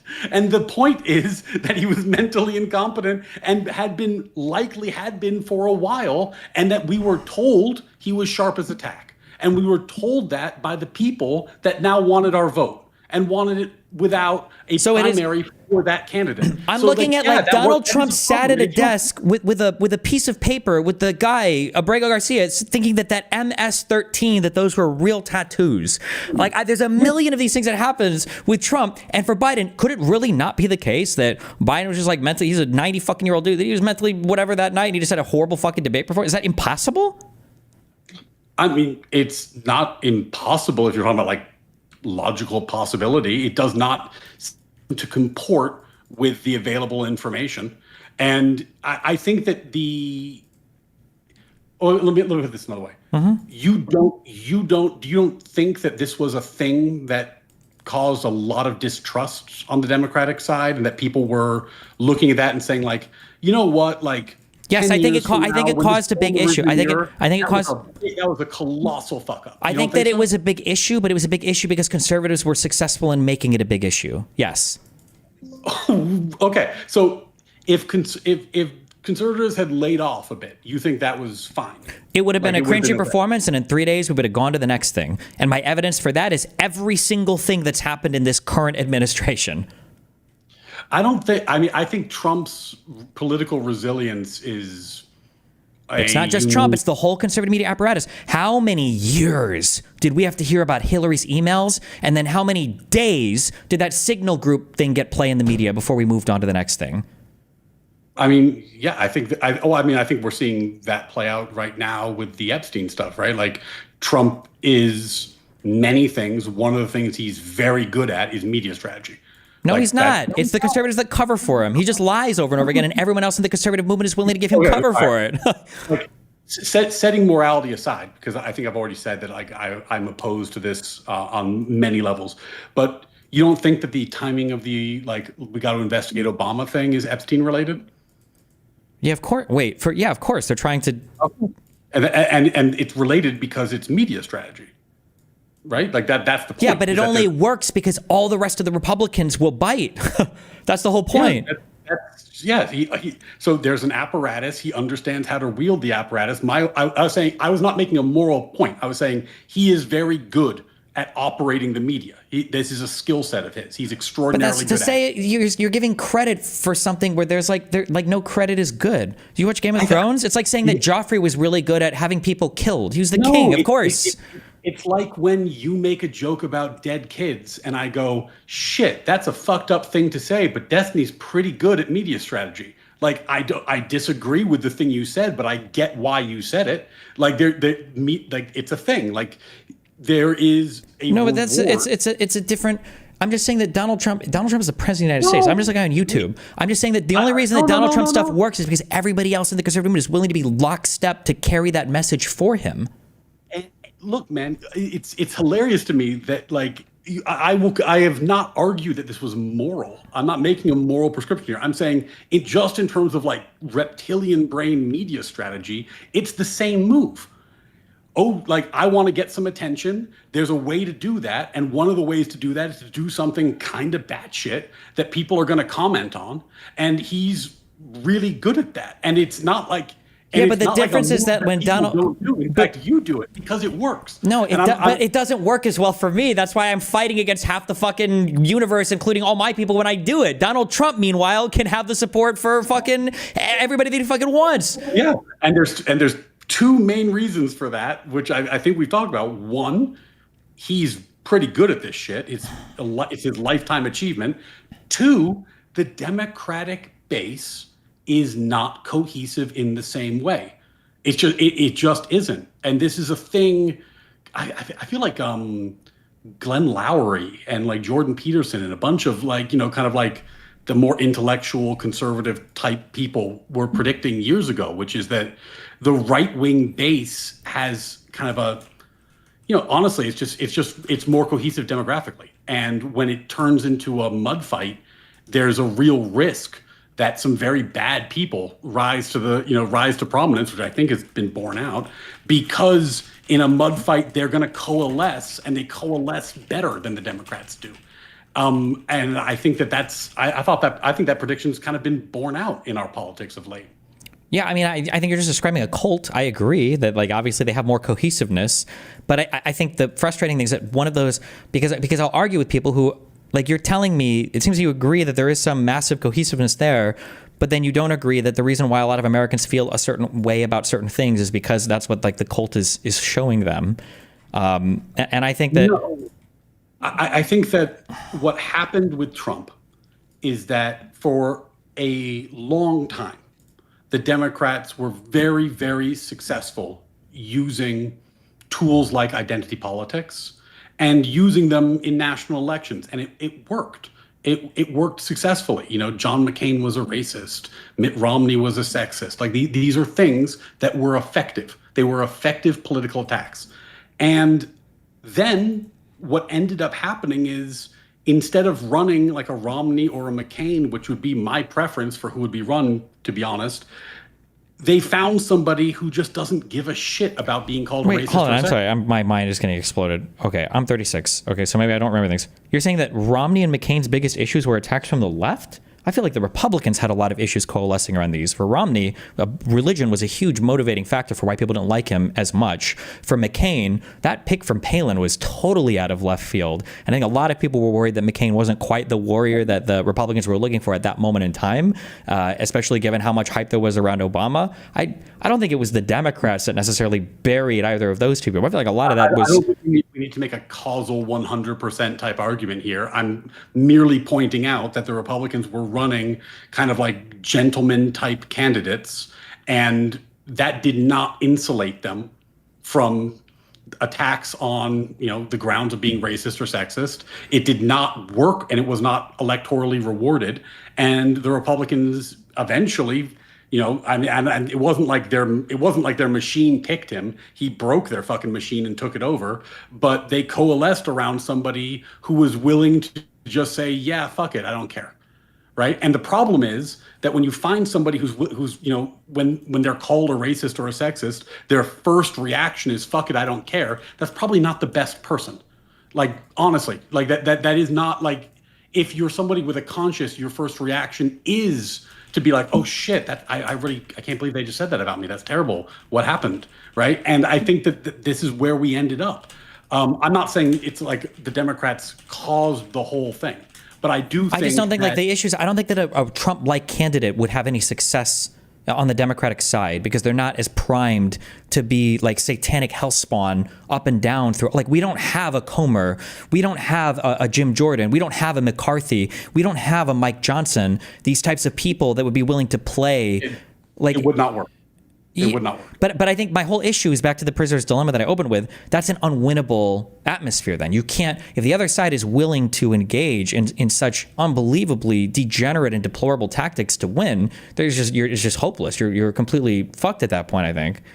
Well, I think the way to look at this prisoner's dilemma is, and you could disagree with me on just the prescription, which is fine because this is just my intuition. This is not like data or law or something. I think that this, like, in the mud, down and dirty playing style is tremendously beneficial for the right. I think that they have a huge structural advantage in that kind of fight. And I think that the left would be better served by finding a battlefield that suits them better. That doesn't mean that they can't, make politics a full contact sport. But I think that this particular playing field ill suits them. Yeah, but the whole, like, they go low, we go high, let's fight somewhere else doesn't, like, policy clearly didn't fucking matter. If you look at, like, legislation or anything like that, like economic stats or any of that shit obviously didn't matter. Balancing the budget, the one thing that Republicans supposedly care about, apparently that doesn't matter. Like, where else can they fight if this is where the Republicans have dragged the fight to? No, what they need is the thing that works, which is an inspirational candidate. They need somebody who makes people really believe in a vision of the future. I voted for Hillary. I did not think she was that person. I thought she was a policy wonk, and I thought she had a lot of other qualities that I appreciated, but I never thought she was that. I guess I agree with what you're saying. I think the difference is that I think that you think that we all are viewing these candidates in a some kind of like vacuum divorced from how the media presents them. What I'm saying is that you will never have that candidate on the left when the right is in control of so much of the media messaging apparatus. That inspirational figure literally can't exist because the right will be there to be in an unhinged attack dog on every single part of their existence.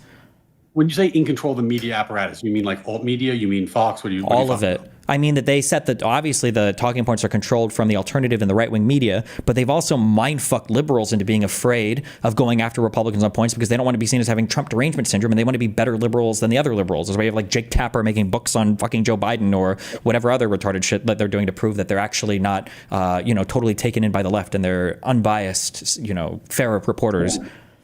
Yeah, if I was giving my prescription to the left, for whatever that's worth, I don't think the left has to not be feisty or like not fight. What I think they need to do is they need to do it in combination with an uplifting, positive vision that's worth fighting for. I think that's when the left works. I think one of the things that happened is that the Trump is so bad talking point just had fatigue.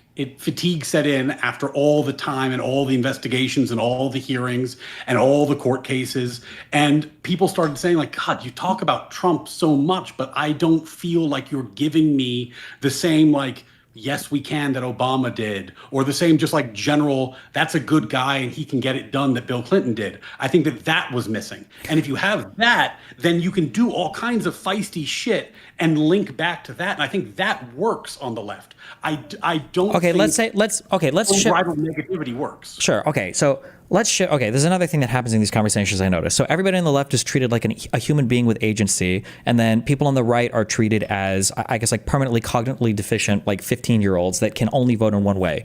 Looking on the right, so we can say all these reasons for why the left sucks or blah, blah, blah. What is the psychology or physiogeny, I guess, of the right-brained person who can see somebody as abhorrent as Donald Trump and say, like, that's the guy that I want to vote for sure?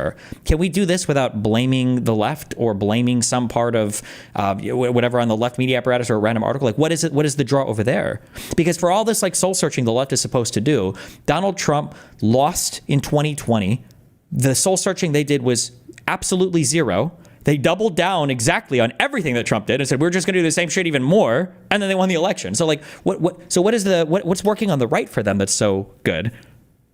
I mean, I think that he is very, very good at appealing, and I said this earlier, to a base that did not exist previously.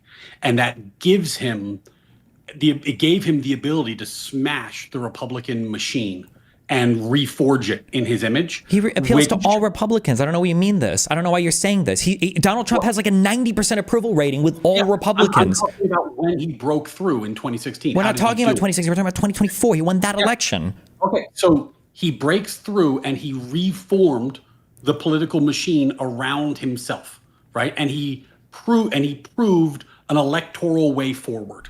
Now, that earned him a lot of, the kind of, like I said about Mitch McConnell, the kind of person who just wants to win. Now everyone's on board.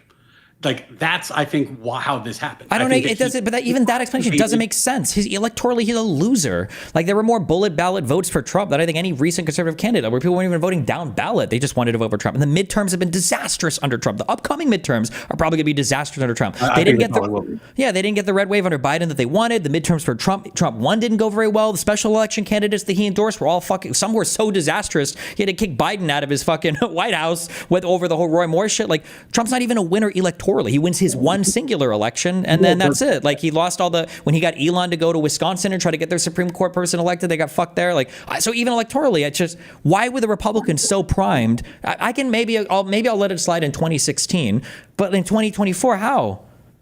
I think you're actually, I'm so glad you brought that stuff up. I think you're actually reinforcing the point that I made, which is that, like, there is a base or a segment of a base or whatever we want to call it that is loyal to him in particular. 90% of the Republicans, yes. 90% of them, yes. Not 90%, because it wasn't like a 4-0 in the midterms. There is a chunk. There's a chunk that shows up when he's on the ballot and doesn't when he's not. Wait, but what about Nikki Haley and DeSantis for the presidency? These guys got no support. It's Donald Trump. That's who the Republic. It's not a small sliver. It's 90% of conservatives are like, this is his new god.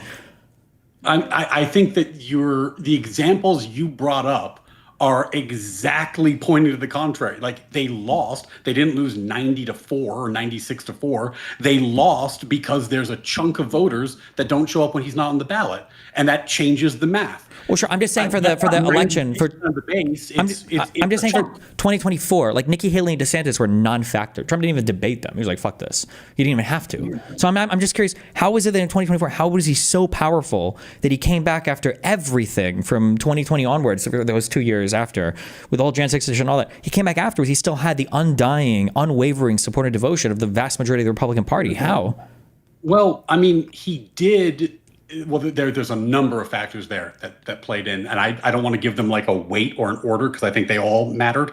The first one was that Ron DeSantis was doing really well for a while and was trending upwards, and a lot of people were really excited about that. Like, I mean, even like, I know the last time I talked to Rob Noor, like, he was saying that was his guy, that he wasn't voting for Trump, he was voting for DeSantis. That was his guy. Like, there was a lot of that, but he was still a second place, but he was climbing. But he turned out to be really bad on the debate stage, like really not a good candidate on the debate stage, and that was crushing. Wait, against who? He didn't even get to debate Trump. No, in the primary debates, he was like he against got Nikki crushed. Haley.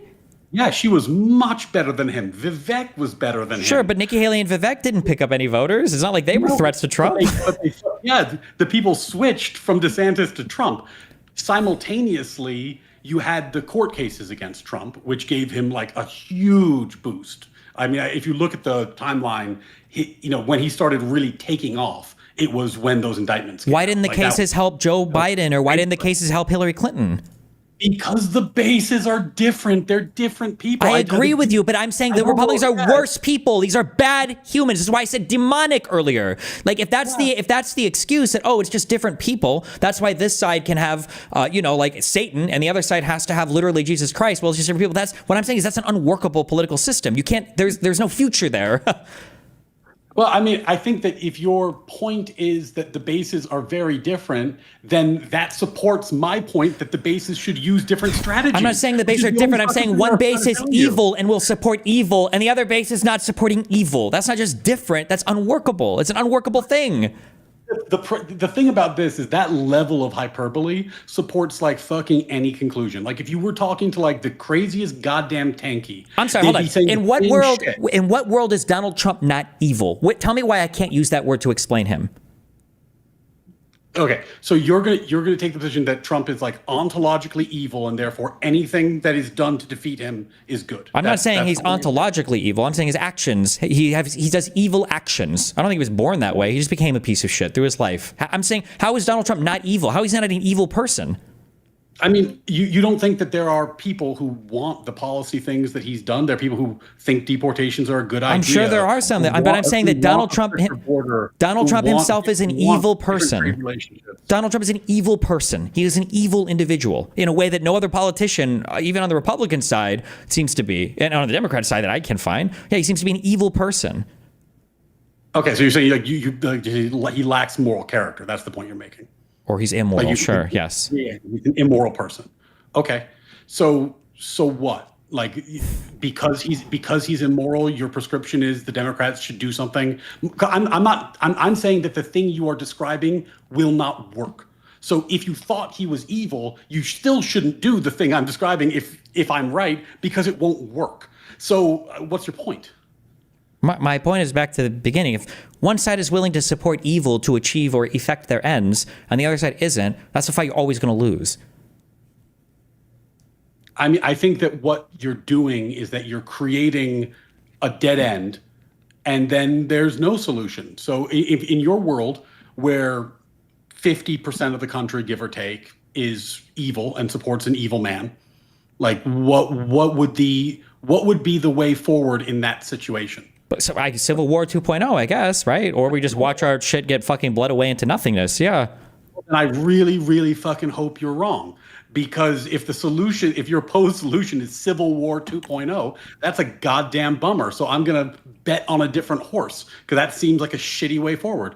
Yeah, but there's a difference. You have to take action for that to not be the case. I'm sure there are a lot of Jews in cars that hoped that they weren't going to death camps, but you can sit there and hope it all you want. The train is on tracks that are going in one direction. And I feel like right now the Republican conductors are sending us one way, and we're saying, well, I hope it's not as bad as it's going to be when we get off the train. That's what it feels like.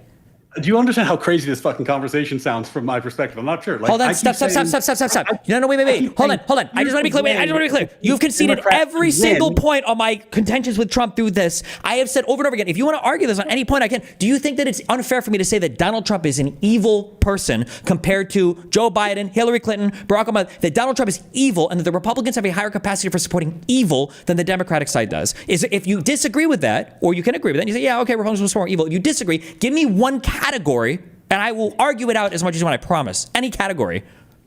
I think what you're doing is that you are ignoring the thing I keep saying because you would like to go down this talking chart, and that's fine.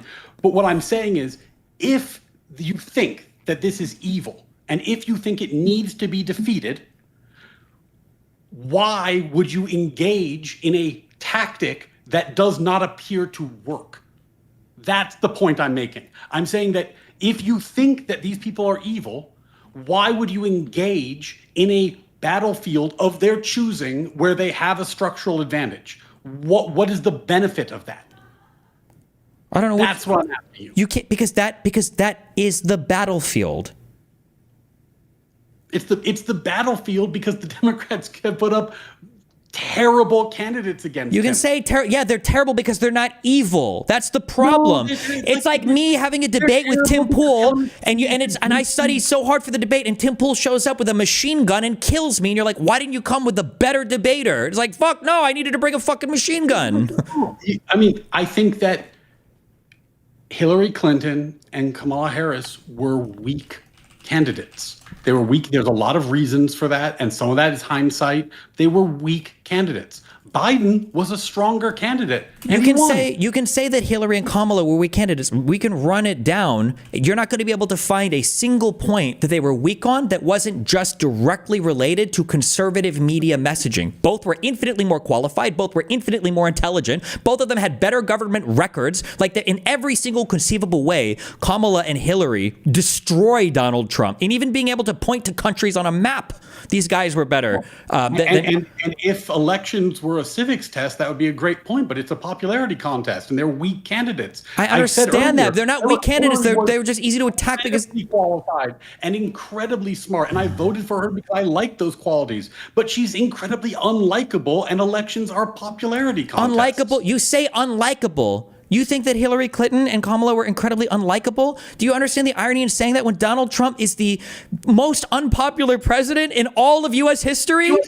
But he's incredibly funny. He's not. He is. He's not. Very funny. He is the most unpopular president. And the second most was the Trump first term. But because Republicans have a 95% approval rating for Trump, you can say things like this, but he's not. He's not that funny. You don't think that Donald Trump is funny? Trump won before he went senile was funny. The first set of Trump debates in 2016 was funny. Now he's a sad, old, miserable, crotchety fucking man who I'm praying. What? Sorry?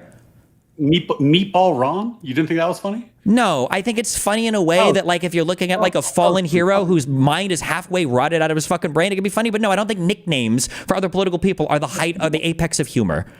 No, it's still funny. You didn't think the McDonald's thing was funny? What McDonald's thing? Well, campaign trail when he went and worked at McDonald's. That wasn't supposed to be funny. It was funny in an ironic way because he was trying to appeal to the median voter. That wasn't supposed to be funny. That was supposed to be serious. It was very funny. I mean, I don't know that he should make people vote for him, but it was funny. And I think the problem with this is that when you go this far down the, oh my God, these people are evil, he's evil, everyone's evil, then what you're doing, to go back to my prescription, is you're getting into this world of everything is about how bad Trump is, and we the Democrats are not charged with doing the one thing that fucking works for our party, which is giving an inspirational message. So do all this shit. I think you're great at it, but there needs to be an inspirational component that goes along with it, not just the combative side, because I think the thing you are doing is so close to working, but is missing the mark because it doesn't have the uplifting message attached to it. And that's what we need. And we don't have that. I don't know. I don't see it. I don't see it in Newsom. I don't see it in Jeffries. I don't see it on the Democratic side. It would be a good thing if that developed. That's all I'm saying. Yeah, I understand you're saying that. That message can't develop when Republicans get to control how everybody feels about everything. So there's no point. There's no way you can put an uplifting message because they'll constantly just tell you everything is bad and horrible and falling apart, and then they get to control the media apparatus on that and say as much. I mean, if the evil people have a mind control machine, why even bother talking about politics at all? Shit. Well, you understand that was Trump's strategy basically right? That's why he didn't debate anybody else in the primary. He didn't even have to debate Nikki Haley or Ron DeSantis because he knew that he had the sycophantic obsession on his side that he would win the primary anyway, which he did with like 75% of the vote, I think. No, I mean, it was not a great year for primaries, let's put it that way. But, he was correct. He did not need to debate them. He had it locked up. Yeah, but think about what we're saying there. He had it locked up. He was going to run again against the same guy that beat him last time with more votes in all of U.S. history, and he won without even debating one of the most successful and prominent Republican governors in the country, And then other like newcomers who were also making special me, Vivek Ramaswamy, I guess, and then whatever Nikki Haley was, right? And Trump was so confident that he could say fuck it and not even show up, despite the fact that he was running after being convicted of state crimes, after everything else. He was going to run against the same guy that beat him last time, and he was not going to change a single thing and run again. Like, is that confidence or is that cultish? Well, I mean, the confluence of events there was pretty remarkable because you had Biden falling apart, you had Harris being the nominee, you had her being replaced post primary, which rubbed a lot of people the wrong way. Then you had Ron DeSantis having nightmarish primary debate performances where he looked like he wasn't up to the job. The person who did really well in the debates was Nikki Haley, but she can't win because she's an establishment Republican running in a year where you had to be a populist. So, I mean, I didn't even mention the fucking assassination attempts, which in most political years would be enough to guarantee you a win in and of themselves. So, I mean, there's a lot of shit that happened. I don't know that he's just lucky or if that, how much of that was, political strategy, but there's a whole lot that went into that. I just don't think that the current media environment is not conducive to anything you're saying. I think that Hillary Clinton, maybe not Hillary, maybe though, I think Hillary Clinton could have won in 2008 and in 2012. I don't think Barack Obama running as a first-time candidate, he would not win in 2024. Absolutely not. Because in 2016, Donald Trump's entry point into politics was that Barack Obama was born in Kenya. And I think in 2024, I think that would have carried much further. He didn't have the same sycophantic cultish hold over him, but I think that in 2024, I don't think a candidate like Barack Obama would even have Barack Hussein Obama would even have a chance of appearing on the political field. I think it would be so quickly and immediately buried by the Republican media apparatus. No, it would have had to have been a populist version of the same political talent, but a populist, not an internationalist, which is unfortunately that was just kind of like a populist year. That seemed to be what was moving the needle for people, which I think is in some ways the heart of the, what does the left do about the socialist, tanky, populist wing on the left, side of the spectrum debate, because, that was votes that were needed in 2024. Like that seemed to be what was animating people. Well, I mean, everybody got less votes. I don't think they needed that. I think that they just lost the center left more than anything else because everybody lost votes there. But I think inflation, everything hurt. But I don't know. I think center left matters. I mean, that I was amongst those votes they lost, so that certainly mattered to me. But we talked endlessly about that in our first conversations. How could you? The socialist wing of the party is like nobody in the government. Wait, it was kids at college what lost you the vote? No. I was saying there's two separate issues, and maybe I misspoke or conflated them. One issue is how do you activate the left wing of the party in a way that's productive, which is a tough thing to do because the left wing of the party is totally useless. The second point, which is unrelated, is that I'm a center left voter and they lost my vote. So I was saying that I tend to agree with your prescription about the center being lost because that's my vote. I don't know I don't have numbers to support that, but I feel it emotionally because that's where I was. Sure, but I'm saying the center left is lost because of the right wing media apparatus, right? I wouldn't consider you. I wouldn't consider you a center left voter at all. You're like a MAGA apologist is what I would consider you for voting. Because there's no world where if you take a totality of center left beliefs and I ask you between Trump or Kamala, I wouldn't be able to finish the sentence. Where you're like, obviously, I vote for basically almost anybody over Trump. And if that's like if you even pause to think there, you're not center left in any world. There's no way that you're a center left. You're a center right at best, right? If not, we can quibble about whether I occupy center left and center right, and my own personal political evolution is interesting to me, but maybe not your viewers. But I think the more important point is that for 20 some odd years, I was a reliable left vote, right? Like I was voting left starting, I think I was too young in 2000, but like past 2000, I've been a reliable left vote. And whether you agree or disagree with the things that bothered me about the Harris candidacy and the Biden administration, those were things that were sufficient to me to not want to vote for them, even though I thought Trump was disqualified. Like, in my mind, he should not have been president. So I said, I'm going to sit this one out because I don't think that I want either of them to be president. Yeah, but one of them is going to be president. So for sitting it out, it's a tacit endorsement if whoever ends up winning, right? Well, I think that that's how our system works. So you can choose to vote. You can choose to vote for a third party candidate. You can choose not to vote. Sure, but also it wasn't just sitting it out. You had a preference. You had a preference for Trump winning, right? I didn't want either of them to win. But you preferred Trump over her because affirmative action was the single illuminating thing?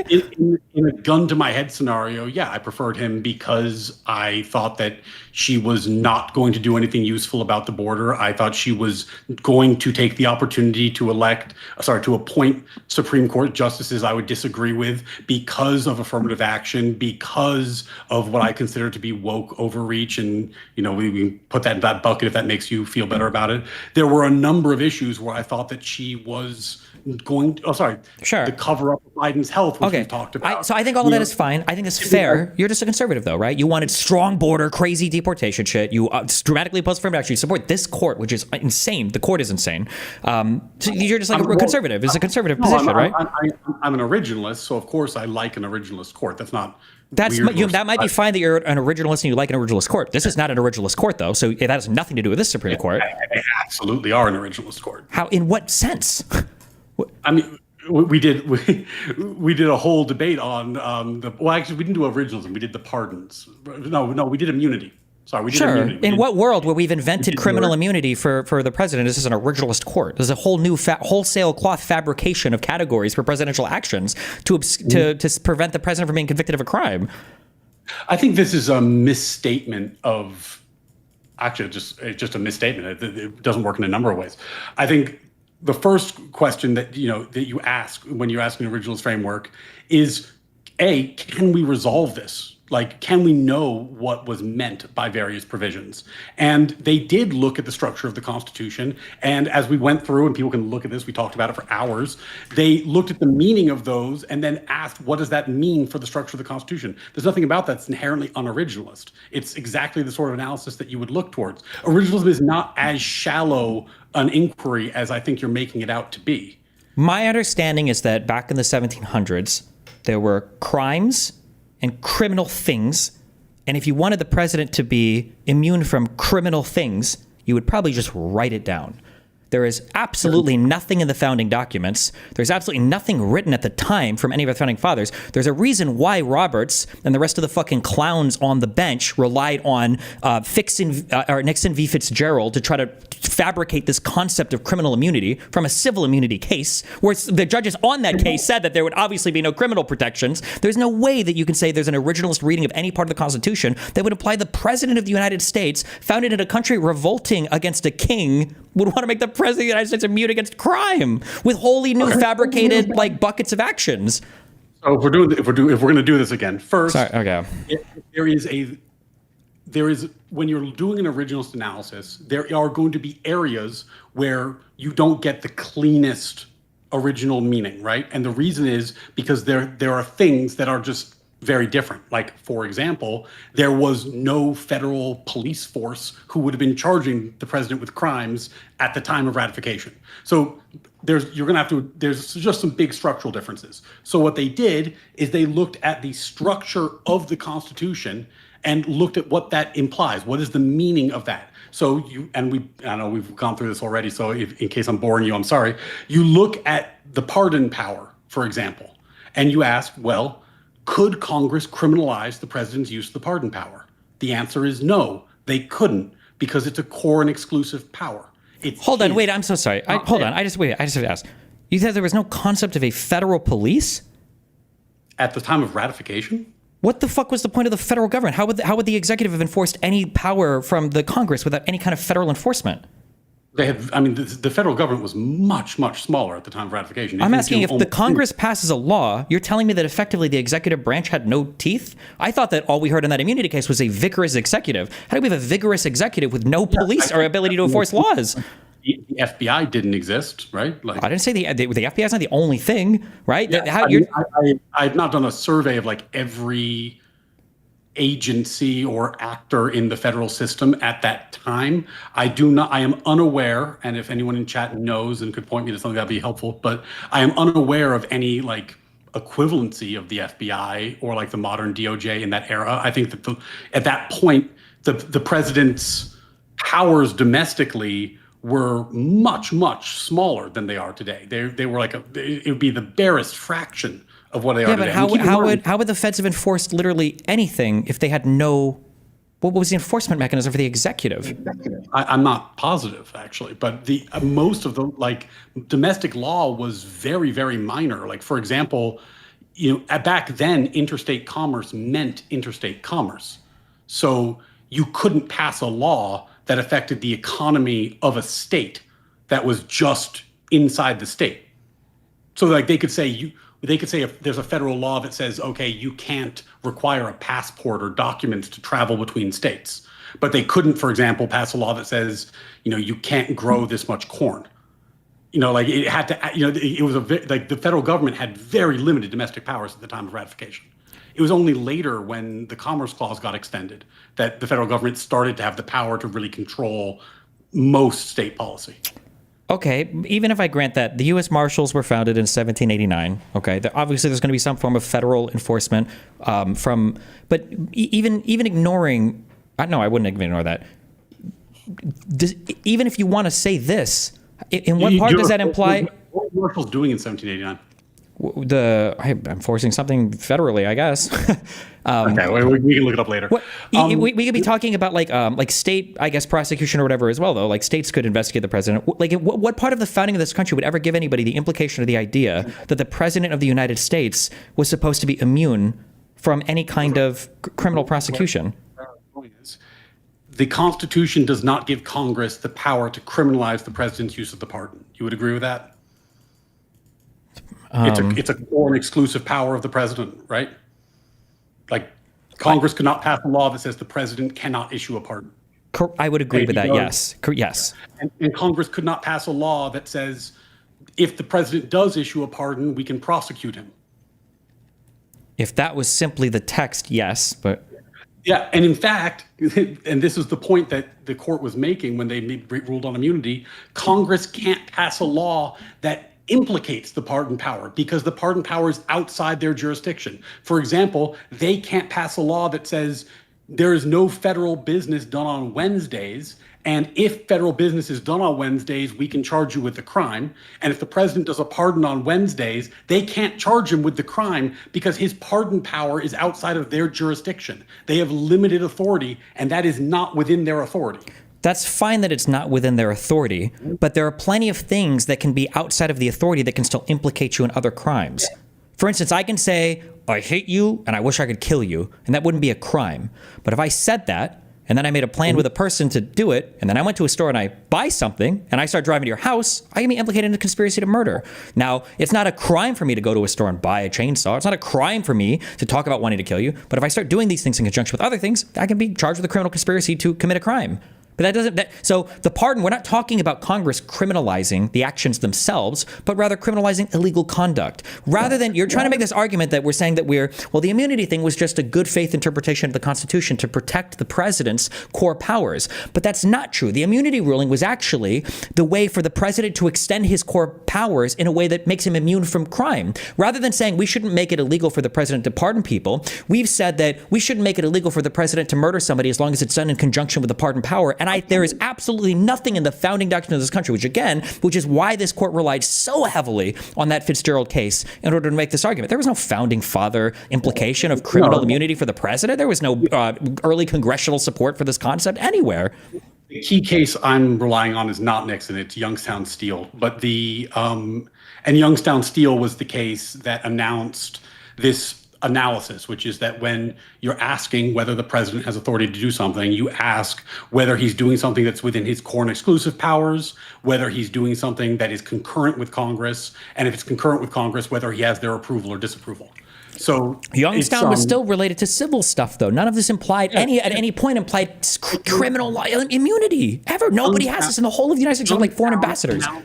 The framework that the court applied. And then, as I think you've conceded, though you can tell me if I'm misinterpreting what you just said, the court reasoned, looking at things like the pardon power, that there are areas where the president has core and exclusive power, meaning Congress cannot criminalize it, meaning he must be immune because Congress does not have the power to criminalize the thing that he is doing. I don't need the Congress to tell me that. That's obvious and plain in the text and then in what the president is being allotted. The Congress couldn't charge him with a crime for going to war, obviously. Okay, so then you agree there are areas of immunity. So then, since there are areas No, of immunity, hold on, wait. Those aren't areas of immunity. That's just the stuff he's allowed to do. We don't have to talk. He's not committing a crime. Crimes require a state of mind, a mens rea, to actually commit the crime. Where there's no immunity there, he's just not committing a crime. Going to war is not a crime in the United States when you're the president of the United States.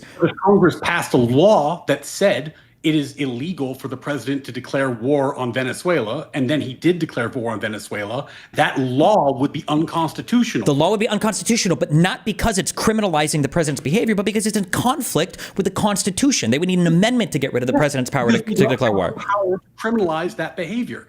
They don't have the power.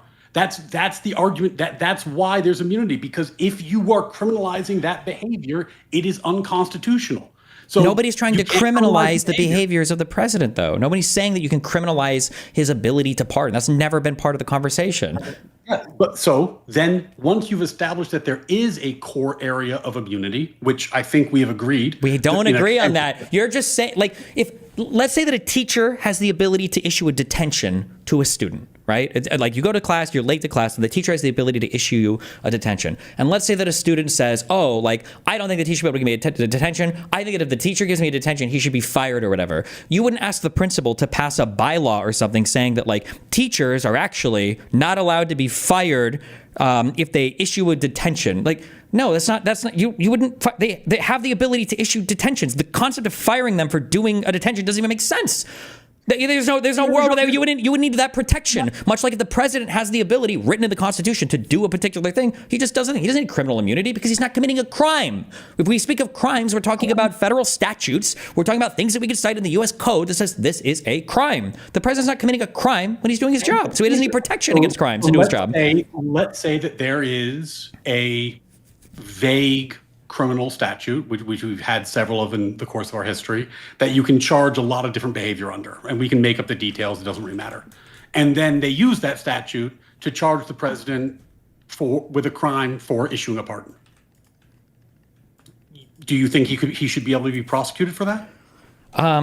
Normally I don't do this in debates, but I feel like I would need an example. Like, I would need to, because the important part of the crimes, criminal stuff in the United States generally, unless we're talking some statutory restrict liability, you need a state of mind to commit the crime. Like, what is the crime? I actually don't think you need an example, because what we said before is that they don't have the power. It doesn't matter whether or not, like, how they wrote the law. They don't have the power. Like, the Constitution does not give Congress the power to criminalize his use of the pardon. So whether or not they write a creative law is irrelevant. They don't have the power, just like they don't have the power to criminalize. Sure. Then the question, the Sotomayor question is, do you think the president has the right to go to a man and say, listen, I want you to go and murder that person over there, and as long as you do it, I'll pardon you and you'll be safe? Do you think that that is a non-justiciable issue that can't be touched, nobody can look at it? You think that's okay, that the founding fathers, that the architects of our Constitution and every Congress since then would be okay with that? I don't know how the court would handle that under the... I'm not asking how the court would handle it. I'm asking you, do you think that the people, when they wrote the Constitution, that the president should be able to direct somebody to murder somebody with the offer of a pardon afterwards, and that should be okay? I think that the use of the pardon is not something that Congress can make criminal. The question you're raising is, if the power of the pardon is used conditionally with some kind of personal behavior that is outside of the president's scope of the office, is that something that would be criminal? And I would hope the answer is yes, but we don't know. We can't touch it. first of all, hold on. I just want to be very clear here. So you're telling me that we don't know what the intentions would be of the architects of the Constitution for whether or not the president could order people to commit murder as long as he promised to pardon afterwards. You're saying we can't possibly know. We don't know this. We don't know what they would think about that. I think that we do know that the pardon power is outside of Congress's scope. So the use of the pardon in your example, we know is not something they can criminalize. The question is, can they criminalize the second half, where he makes some kind of quid pro quo? And that was the three-legged Barrett. stool. Yeah. So I'm asking, so how is there a quid pro quo with no quo? But if you read Justice Barrett's concurrence, her concern, and it's my concern as well, I think she had the best version of that decision. Her concern wasn't that you couldn't charge the bribery scheme. Like she assumed you could, and because she assumed it, I'm assuming it as well. Her issue was that the evidentiary rule, which is a bit more nitpicky than the kind of big picture stuff we've been talking about, would make it very, very hard to charge that. It wouldn't make it very hard or make it impossiable. Because the evidentiary we were talking about is the fact you can't even probe the intention for the action in order to. We've already talked about this, but like I agree with her. I think that her concurrence is the correct view, and hopefully down the road, her concurrence is the one that rises to ascension if we have other cases, because I think she did actually have the best. That's position. fine. No offense to Barrett, though. This is dicta. Who cares? The holding of the case doesn't mention anything about, well, who knows about the evidence. The holding of the case is that this is not a thing you're allowed to probe, especially for core powers, right? You can't probe any of the institution at all. So how do you even prove it? So again, and I'm just trying to poke in the originalist idea that you have here. If you go to the founding fathers, you say, somebody says, hey, listen, if you murder that dude, I'll pardon you. Okay, quid pro quo. Murder that guy and I'll give you a federal pardon. That's not what originalism is. Well, you're saying the idea that this is something that if we read the original text of the Constitution, we could plainly see that the founding fathers would have wanted this to be part of the framework of our government, that the president would be untouchable from criminal indictment, right? So I'm just... The originalist part of the logic is the one that I gave you, which is that the Constitution has a fixed meaning and it means what it meant as it was publicly understood, not what founders thought in their private thoughts, not their intentions, but how things were understood to mean. Yeah, and I'm curious that in this court case there was one of the things that was clear is that there were core and exclusive powers granted to the president and not to Congress. That's not the question. That's those things. No. So there is a zone of immunity. And that's the originalist point. There is no, you don't need criminal immunity for your job to not be criminal. You don't need criminal immunity for any of that. How is it that was it by chance that the president of the United States just happened to navigate precariously our system for 200 plus years without having to be charged for a crime? Like this you're moving off originalism because what I said makes sense to you? No. I'm not moving off originalism. Nothing that you're saying implies that the original meaning, like when you say the original meaning of the Constitution meant that Congress couldn't make a crime out of like a presidential action, nobody disagrees with that, but you don't need criminal immunity for that. Well, you do if they have in fact made it criminal. No, it would just be unconstitutional. No part of the criminality, you don't have to use that word. If Congress passed a law that said, today we're outlawing the president's use of the pardon power, you wouldn't have to go through the courts and say, oh my God, can they charge him with a crime and blah, blah, blah. The Supreme Court would eventually look and they go, sorry, but the Constitution says otherwise. You need an amendment to change this. Boom. You don't have to talk about criminal immunity. You wouldn't say, oh no, the president can't be charged with crimes because it's a core power. You'd say, you can't get rid of that core power with a law. The Congress's laws are beneath the Constitution. What exactly is the difference in your mind between saying the president is immune to crimes that infringe on his core and exclusive powers, and it is unconstitutional to charge him with crimes in his core and exclusive powers? Because in one, you're talking about passing a statute by Congress that would be, the statute by Congress would be plainly unconstitutional. And no, it would be unconstitutional as applied. It would be unconstitutional as applied to him. No, it would be unconstitutional. If the Congress passed a law saying the president is no longer allowed to pardon, that, my imagination is that law would be struck down as unconstitutional. That one would be, but if the law said no federal business will be conducted on Wednesdays, and he did a pardon on Wednesday, that law is not unconstitutional in general. It's unconstitutional as applied to him in the context of his pardon power. Wait, why would that be the case? Because Congress can pass a law that says, to the extent that they have control over the federal government, the areas where they have control, they could pass a law saying no federal business will be done on Wednesdays. There's a lot of areas where Congress has total control. It's just there are certain areas that are core and exclusive to the president. And there are certain things Congress can't do. Like they can't fight, they can't fire judges, for example. What is that? So then they couldn't make any law for anything relating to the president? Or I guess I don't understand that. They couldn't make laws for the areas where he is a core and exclusive power. If they can't regulate his core and exclusive powers. If it's a concurrent power, if it's a power that they share with the president, that's different. And most powers overlap, but there are certain powers that don't. And I'm aware that it's in the core and the official acts. I guess I just don't know why you would have to give him criminal immunity to strike down these laws. And this is what I'm saying, like the difference between saying the criminal law is unconstitutional as applied to you because it's controlling your core and exclusive power unconstitutionally, and you are immune from that prosecution for the exact same reason.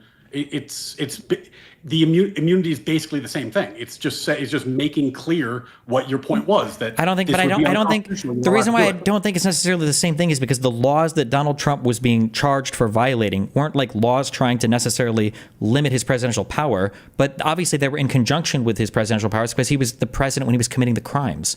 Well, they implicated his core and exclusive powers as applied. That's what I was saying about an as applied challenge. Like they're not unconstitutional in general.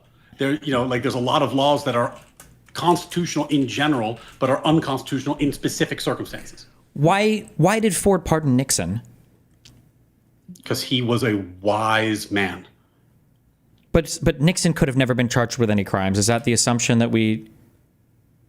Like, do you think that any president prior to Trump thought that they could never be charged with a crime? Are you asking the judicial realism point? Like, I don't No, I'm just know like this. Like, I think and I know that the United States, no president in the history of the U.S. thought that they were above being criminally charged for committing crimes while president. I don't think that's been a thing since Trump. And now there are people, centrists or center-left voters, I guess, like yourself, whatever that means, who are defending this concept that actually the president can be immune from being convicted of a lot of crimes. And that's never, ever been the understanding in the United States of America. And I don't think anybody, the founding fathers, no original strip, nothing. Yeah. The question was never squarely asked. And this is the thing about some of these, sui generis, first time, big ticket constitutional questions. It's like, once you ask the question, you have to live with the answer. Well, I think the question was squarely asked. I would argue Nixon squarely dealt with this because there was a whole investigation and a criminal investigation that implicated him. Why would they even waste their time if nobody was thinking of presumptive immunity or challenging it on those grounds?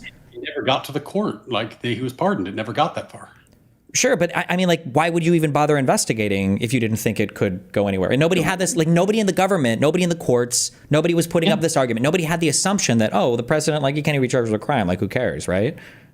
Yeah, clearly they didn't. But that's what happens when you take something to the Supreme Court. You learn, they tell you what the law is. That's their function. Right, they just didn't get that far. Obviously, they thought they could investigate him. So obviously, someone in the federal government thought you could charge him. I would agree with you. They were just turns out wrong. Okay, so then I guess the answer to my original question then, or not the original, but the answer to one of my questions. So if the president says to somebody, "You can go murder that dude, and then I'll pardon you if you do it," you think that would be a thing that originally, as the original Constitution was written, that would be a protected action? Then they would have wanted that to have been a protected action. If you could resurrect all of the original framers. If we're looking at this, going back to what we were saying about Justice Barrett and why her concurrence, and really, if people are interested in this topic, I encourage you to read her concurrence because her version of this would work so much better. But in any event, her assumption was that in a bribery case that implicated the president's immunity, he could nonetheless be charged for the stuff that was outside of his role as the president, which I would say go murder that guy probably is. That sounds like it'd be outside his role. The problem then is that whether you could actually introduce evidence of the quid pro quo, which I think we talked about briefly earlier. And I think that there was a part of the immunity decision that was too sweeping, in my opinion, where the court said basically I haven't read it in a while, but basically any evidence that goes towards the things that are immune cannot be introduced, which would make it very hard to introduce, for example, how do you get evidence of the conversations around the pardon? To what extent is that all excluded now? That's quite that would be quite challenging. Not impossible, but quite challenging to work with. So in that respect, I think we agree. I'm just trying to figure out, like, do you think that the original framers would have thought that the president couldn't be convicted of crimes, that he would have this type of immunity? I don't think that's not the originalist inquiry. It's not what they thought. It's what the provisions they enacted meant. They enacted the provisions that gave him these core and exclusive powers. No. When we say what they thought, when you talk about originalist, you're talking about what did they think when they implemented these? What was the original understanding of these things at the time? But so one of the miscommunications about originalism, and in fairness, there are different schools of thought and there are different originalists. But if you're talking about like Scalia, Barrett, like the mainline originalism, the question is not what did the founders intend. The question. No, I understand that. I'm not saying what they intend. I'm saying that, like, what was the understanding of the text at the time? When I say, yeah. What was the publicly understood meaning of the text? Yes. And I would say that the publicly understood meaning of the text was that Congress did not have control or ability or power over these areas, which meant that they were for the president and the president alone. Hence, he could not possibly have been criminally charged for these things. Though at that time, I think the idea of criminally charging a president was like unthinkable anyway. But that's neither here nor there. Now that's getting to like the mind reading exercise that I think is inappropriate. I feel like it's been a while since I've read it, but I'm pretty sure Amy Barrett's concurrence, in part, I would argue. I'd have to go back and reread, but I'm pretty sure it was a dissent in part, but she had to join for whatever fucking reason. Because for her concurrence, I think the big part that she concurs on is what I'll concur on, but I don't think you need a ruling for this. It's just that, like, obviously you can't make it illegal for the president to do what he does. But I guess that we're looping, because I'm just saying you don't need a law. You don't have to protect the president's core powers because he can be charged with a crime. She agreed that there's immunity. And she agreed that immunity should follow. What she would have done, which I think is a better version, is actually she would have structured it the kind of more similar to the way you explained it here, which I think is the more intuitive way of doing it. You charge a crime, and then the president says, actually, as applied to me, that law is unconstitutional. And the judge says, yo, you're right. Okay, I'm going to kick it out of court, which is functionally the same thing. But I think it is a cleaner articulation and is better as a result. So I mean, I think she was 100% right. She's been an absolute treasure on the court. Okay. But we came here because you said you value this Supreme Court's rulings on things.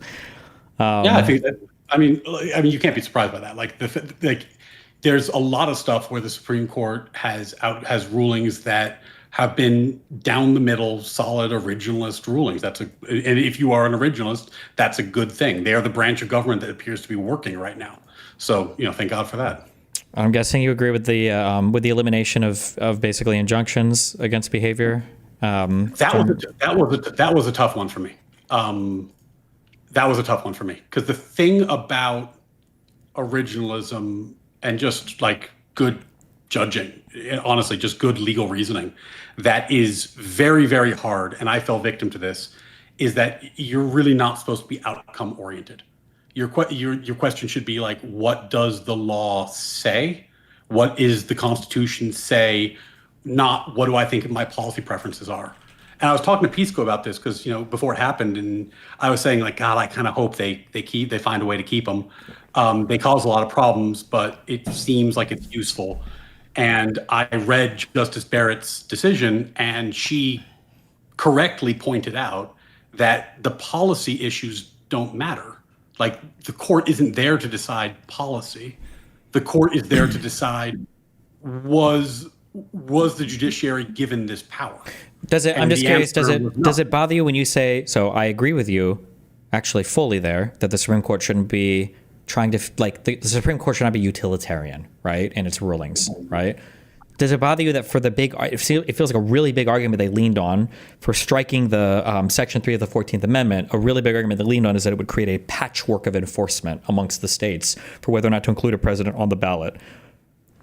Did it bother you that that was a significant part of the reasoning for the 14th Amendment? Because I would argue that was almost entirely utilitarian outcome determinative in its approach. I mean, did you disagree with them? You thought that they should have let that happen? Well, it's not a matter that I disagree. It's how was the amendment written? It seemed like if you had engaged in some behavior that you weren't allowed to run for office again if you'd already been an office holder. That was a pretty plain and unambiguous reading of the text, I think.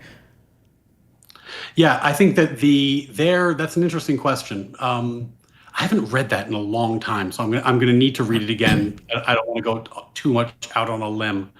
I mean, what's interesting about that one is that the utilitarian stuff does kind of bleed into the meaning in a sense, because like the idea that each state could veto the president essentially is so unthinkably catastrophic to the constitutional order.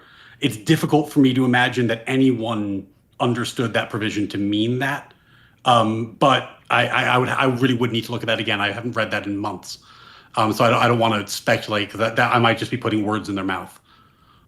But I mean, isn't the time, manner, and place thing like pretty clear in the Constitution for allowing elections to be ran in states for how they choose to do so? Or yeah, but then the question there was whether you could strike someone from the ballot for a civil determination that they had committed an well, uncharged not civil determination. It didn't say anything about crime, just if they had engaged in a thing. I do agree that it sucks they didn't put the process down, but if we're looking at just a plain reading of the text, and I mean, well, but that was the thing that, like, as I recall from that decision, again, I'm doing this from memory, so if I get this wrong, forgive me. But the big debate amongst the concurrences was, or dissenters, I can't quite recall. Yeah, no, it was concurrences because it was a 9-0. Sorry, it was a 9-0. Was, did they go too far by saying that it has to be a congressionally described crime? It couldn't be a state described crime, right? Like, it couldn't be that, like, Colorado passes a law that says insurrection is this, and then uses that law to make a determination that Trump is an insurrectionist and then bans him from the ballot. It has to actually be Congress who creates a law that then could trigger this provision. And I think that's what the concurrences were upset about. So there was kind of a lively debate, let's say, amongst the justices about, like, who has this power. are you going to then can I get you on record right now? A plain reading of the 22nd Amendment then, I think, would survive, or it would be defeated by the Supreme Court's reading then, saying that, like, no person shall be elected or whatever. If Trump runs for a third term and some states decide to remove him from the ballot because they think that the 22nd Amendment precludes him from doing so, and then the Supreme Court comes back with the exact same rationale, saying this amendment does not give, in plain reading, the power to the states to strike somebody from the ballot, and this is a federal issue, so if he wants to be impeached or something afterwards, that's for the federal government to decide. Yeah, no, that provision's totally clear. Like if someone who was 34 years old ran for president, states should remove him from the ballot. Similarly, someone who's, like, not. Wait, what if there's a disagreement between two states on age? Well, I mean, there's no real dispute as to what the 35 means, right? Like, well, what if somebody has a birth certificate and there's, like, a question? So, like, what Donald Trump tried to do with Obama's birth certificate. Yeah, I would imagine that would go to the Supreme Court and it would be litigated, and then they'd say this is what the fact of the matter is, if that was a legitimate dispute. That would have been a really interesting thing for the Supreme Court to do with the insurrection thing, but they didn't do that. They only ruled on the amendment itself. They didn't actually make a factual determination there. I thought, wait, what you just said, I don't think the Supreme Court does do, unless they have, like, they would require original jurisdiction to the question as the first, like, matter, because the Supreme Court isn't usually a court of factual review, right? They just do law, right? Yeah, but in that circumstance, in the circumstance you're describing, there would be dueling factual determinations made by state or lower courts, right? So there'd be an evidentiary record that this guy's 34. There's an evidentiary record that he's 35, right? The whole record gets passed up on appeal, and what they're not going to take new evidence necessarily, though that's such an extraordinary circumstance that I actually don't know if they have the powers to do that in extraordinary circumstances. Yeah, but what you just said was the exact same thing for the immunity ruling. Colorado passed up from their record that they believed it engaged in an insurrection, and that was challenged on whether they could even say that or do that. And the court, of course, this wonderful court that is too scared to take on major questions, decided, oh, well, we're not going to decide that. We're just going to say you guys don't have the power to make that decision for yourself. And I feel like that the same thing could come up with the 22nd Amendment stuff because of the way that the amendment is worded. I mean, obviously this is a tricky bit. And this is, by the way, one of the, Just to be clear, real quick, I don't think any of this is tricky at all. I think it's plainly obvious. I think that you've got yourself in a bind because you're trying so hard to defend the insane positions that this court has taken on issues that now it's like a really difficult and tricky thing to do because you're not being an originalist at all. But I feel like in some sense to be an originalist should make this really easy to answer. But like you become very outcome determinative when it comes to the Section 3 of the 14th Amendment. But for like the core powers thing, well, now we're like very deontological in our approach. I think that's the confusion right now. Well, the thing about this that's tricky is that you're pointing to a decision that was not made on originalist grounds because it was signed by 9 justices, many of whom are not originalists. So when you have commonality between all the justices, they're going to make decisions. They're going to write things that get votes for all the justices, right? So yes, I struggle a little bit with an opinion that was written in a way that is not the judicial philosophy because it was signed by justices who do not ascribe to that judicial philosophy. And if you limited it to that judicial philosophy, you wouldn't get their votes. That's not necessarily true because there's also good evidence in this particular case. I might agree with you, but one, it could have been a 6-3 ruling, but also there is evidence in this individual case. Well, no, it really couldn't be a 6-3 ruling. That was a very important ruling to get 9-0. It was a 6-3. It was a 6-3 ruling. When the original PDF was published, people saw that the 3 people had been written for dissent in part, but I think that before they published the opinion, I think they were like, fuck, we should probably be together on this. Roberts did not change the writing on the majority holding here. They just all decided to come together. How on earth do you know that? It was massively talked about at the time that when the PDF was uploaded, that originally it looked like it was a 6-3 ruling, that there were 3, whatever people had been written separately, but when it was released, it came out as a 9-0, but it was either in the PDF title or the metadata, but you can look for like 6-3. That could be explained in a whole number of ways, such as we circulated a draft, it only got 6 votes, and then we changed the draft, now it has 9 votes, and then some clerk fucking uploaded the wrong thing. Like, that's not extraordinarily complicated to come out with a different interpretation of that. Sure. It's possible that could have happened, and it only ever happened with this PDF that was published, and no other Supreme Court ruling has had that happen before. That is possible. But I think it was more likely that I think, I don't think it was Sotomayor, I think it was Amy herself even said in that ruling that it's important that our writings on this turn down the temperature of the country as opposed to turning up the temperature of the country. So I think they saw themselves as needing to be aligned on this one because of how charged the issue was. To get 9-0. It was super important to get 9-0. But we are speculating. Like, sure. I don't know if the 6-3 version is different than the 9-0 version. I would assume it does because that's why that's how the sausage is made at the Supreme Court level, to be honest with you. That's how you get votes. And if you don't change the text, I don't know why they would change their position, but it's possible that they just thought this one was worth it. It would be strange given how scorched earth the dissents have been recently. But maybe that one they didn't. Well, the reason why I think they've been scorched earth was the mistaken assumption that if people play fair and play by the rules, that the country will return to normalcy. But the reality is, and it's actually in a way it's a microcosm or a macrocosm of our conversation here. I don't think there's any benefit to like not going scorched earth and to try to come back in the center because the Republicans will just rape the entire country over and over and over and over again as long as they feel like they have the opportunity to do so. Because I think they're supporting evil right now, so they see no virtue in any kind of compromise, and that's just where we're at. And yeah, I don't think we've gotten anything for any compromise so far. I think we just have lost over and over and over again on it. So yeah, that's the difficult argument to not go, I guess, at least that hard in the next direction for when the next Democrat becomes president again. Like the rules you're setting are you're just saying it's okay to do that. To avoid circling, because we don't have to circle over. Yeah, we've been talking about. I will say though that one of the big misconceptions about originalism is that anybody who's a serious, and the reason this misconception exists is because people who don't know very much about originalism talk about it a lot. Originalism is not perfect. If you look at like Justice Scalia's speeches or writings about originalism, he would concede that there are cases where you just can't do originalism. It doesn't work. For example, you might just not have the historical record you need to conduct the inquiry, or there might be some other factors that make it impossible to do originalism. And in those cases, he admitted that he would then use other tools, because it's not that originalism is like this panacea or is a perfect judicial philosophy. It's just the only one that in any way, even in principle, constrains justices to the meaning of the Constitution, to the meaning of the text, and doesn't make it just a policy preference on the justice's side. Well, so this would be the question. You might think it doesn't work, but the alternative doesn't even pretend to avoid that. That is what living constitutional at heart is. That's fine. So is the just question would be, the strong argument on your end would be, because you're saying, well, I don't like, maybe there's a lot of confusion around originalism. I think the confusion stems from the fact that it doesn't seem to be applied in a consistent manner, but it's only applied for policy preference, and then it's applied under the guise of not being a policy preference.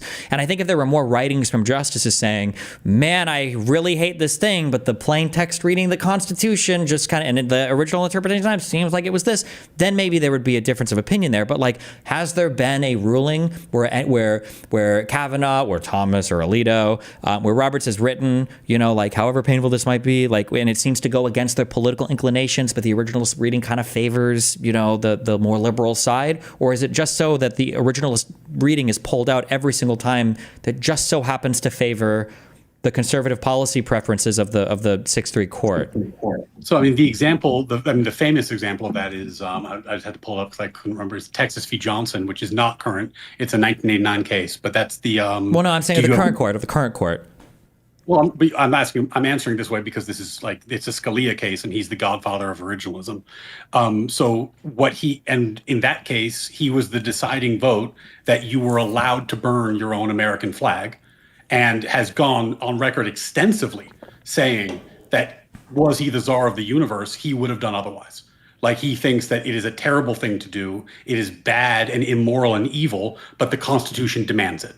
So yes, and if you look at his jurisprudence on a variety of, like, I understand what you're saying, but just on the little bit that I know about Scalia, I don't like using Scalia as an example because Scalia to me seemed like a conservative who wasn't fucking evil. I feel like Scalia would stand on principle, but I feel like if Scalia was on this court instead of people that should be shipped into the middle of the ocean like Thomas and Alito, I think that the immunity ruling would have been a 5-4 ruling with Amy joining the majority that would have ruled against presidential immunity. No, and I think Scalia would have been on that side of, like, obviously the president doesn't have immunity from being convicted of crimes when he's scheming and plotting and doing conspiracies, just because it might implicate some part of his job. Every crime that you do is going to implicate some part of your job if that's your job and you're doing it as part of your job. Okay, if we're going to go back into immunity, we can. But we don't have. I'm just curious if for this court is there an originalist ruling that hurt them? Barrett is, in my mind, Scalia's heir apparent. I mean, I think she was his clerk, and her jurisprudence is by far the closest to his of anybody on the court. And I can tell you, and she in fact did, God, I can't remember, what was the case? What was the one that all the conservatives were mad about because she flipped and as a result they lost? I don't think it was a case. I think it was challenging a TRO, wasn't it? I can't remember. I just remember that, like, for some reason I spent like a fucking week on Twitter telling like fucking conservatives they need to calm the fuck down and Justice Barrett is like a national treasure and not their enemy. I can't remember the name of the case. I think it was after it was the day after this got released when Trump was talking to the nation and then he shook fucking Robert's hand. I think it was after that day they released a 5-4 ruling against overturning a TRO. It might have had to do with the immigration stuff with Boasberg or whatever. I think it was definitely an immigration case. I'll look it up. I don't have the details top of mind, but that was the one where everyone was fucking furious with her for doing what she thought was the right thing to do. And I very rarely have thought she was wrong. She's my favorite writer on the Supreme Court. But then there is like, and this is a weird corner of originalism, but there is like a very big difference in substance between like a Scalia-Barrett originalism and a Thomas originalism, which matters a lot if certain things come up. Like if there was a case that asked, should we overturn Obergefell, like the gay marriage case? Justice Thomas would vote yes. He would overturn that in a heartbeat. Justice Barrett wouldn't, I don't think. And because they have very different conceptions of originalism in that sense. And the meaningful difference there is that Justice Thomas believes that every decision needs to go back to the originalist root. Like, you have to be able to go back and justify it on originalist principles for it to be a valid decision. Whereas like a Justice Scalia, Justice Barrett would say like, there's decisions we disagree with, but unless they're like egregiously wrongly decided and there's some big problem with them that we're going to point out separate and apart from the originalist issue, like, we're not going to go and unring every bell because that's so damaging to the rule of law. Like, we have to have res judicata. We have to have stability in the legal system. And that's a very big difference between those two schools of thought, which often is tricky because when you talk about like, am I defending originalism? Well, which originalism am I defending, right? Like they can be very different in different circumstances. Sure. Okay. Oh no, we don't have to circle around on this topic. Is there anything else related to? I feel like we cover a lot of ground on all the. When I'm yelling at a convoy, is your position that socialism is inherently immoral, meaning that if it could be enacted without some kind of like violent revolution, which probably would be necessary, but setting that aside, that it's an immoral end? Or is your point that like socialism is a problem because it points to all these idiots who do all this dumb stuff politically, or it points to Marxist Leninism? Like, what's your concern with it? I just think socialism is a much less efficient way of organizing the economy, that all of the outcomes would be far worse. So it's a utilitarian objective. It's not like a rights-based objection, but you just think in practice it would be worse. I think in practice it would be much worse, yes. Yeah, okay. And then, because I know you did this with Richard Wolff, and since I'm talking to you, maybe you'll save me some time. I don't have to go back and look at it. How the fuck does anyone run a business in a socialist system? Like, how do you have to like apply for a permit or something? Like, what does that look like? Depends. If you ask 100 socialists, you'll get 100 different answers on that. There's a lot of people that socialism is a lot like originalism. Everybody has their own variation of it. I'll just say that much. All right. That's funny. Have you heard of the term a command economy? Yeah. Sure. So some socialists will say that, or maybe they'll say it's communism here, or some people say it's like not communism because you can't have a council or whatever. I don't know. Some people will say that in a command economy, you make what the government tells you to make, and that's it. So that's what you make. Other people say Vosh used to be like a market syndicalist or a market socialist or something, where everybody has co-ops, so you still respond to market forces. So the things that you make just depend on what customers walk into the store and buy, and then.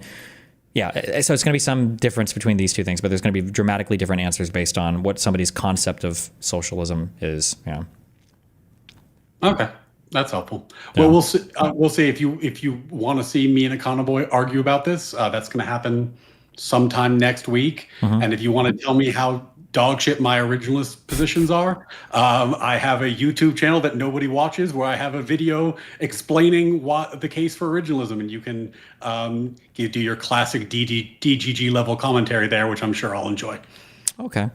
Thanks for chatting. I do appreciate it. It's been fun shouting at you. Just for your argument, keep this in mind because it's a tricky one, okay? Because people do this. When people talk about socialist policies, or people talk about like liberal policies, the framework within these things, within the systems where these happen, are very important. So socialists can play a very tricky game where they'll point out certain socialist policies that might be good. They're social policies, but they'll say they're good because they're socialist policies. But it's important to remember that these are happening within a liberal framework. The reason why it's important to point that out, in my opinion, is because within a liberalist framework, there's a lot of things that can happen, good capitalist things and good socialist things, if you want to call them that. But in the socialist framework, you necessarily must exclude any of the quote-unquote good liberal capitalist things. And I think that's the difference. So careful when they try to say, well, this social policy, isn't it good? What if we could have more of those? It's like, sure, but in your world, we would have none of the liberal capitalist ones. Yeah. Yeah, no, I'm very much on team classic liberal. Like, I think there are just certain rights that people have. And when you start truncating them, especially in the massive and systematic way that you would need to enact socialism, you've put the cart before the horse. Like, no matter how good your end might be, it doesn't justify that. It's just too much. I understand what you're saying there, but if you try to take like a rights-based approach to this or something like that, the difficult arguments you're going to run into is the socialist is going to flip it on you, and he's going to say, well, right now you're supporting the status quo, and the status quo necessarily already has the mandate of so much violence to maintain the current order. So you might say something like, in a socialist system, you would have to steal somebody's business or whatever, and the socialist is going to say, well, in the capitalist system, when I wake up and I have no food, I am literally by violence, because I can't steal food, I'm going to be killed. I have to go to a store, and I can't grow food because the government owns the fucking territory or whatever. I have to go to a job where an employer is necessarily going to be stealing from the value that I produce, and then I'm going to have to buy something from somebody else. Like that, there's going to be violence at every stage here. So if you are going to go the violent route argument, then you need very sophisticated forms of argumentation for why the violence that exists in a capitalist state, and we all agree every state has some form of violence it needs to, is somehow more moral or better than the violence that would exist bringing about the socialist state. I always find that this is, one of the things I argue about a lot, and it's hard to explain to people who aren't like super invested in the topic, is that why I don't consider positive rights to be rights. Like there's a difference between like a core negative right, like free speech, right to bear arms, due process. These are all negative rights. And the positive right, like you're talking about, like, oh, well, do you have a right to food? It's like, well, once you call that a right, then you have established a state that can enforce that right. You must, because how else could you have that right? It doesn't exist on its own. It's not inalienable. It's not something that's vested in you by who you are. It's a totally different thing. And I think one of the linguistic tricks that are often used is lumping in things like the right to education, right to healthcare, right to food with rights like the First Amendment, the Second Amendment, which are of a totally different type and category.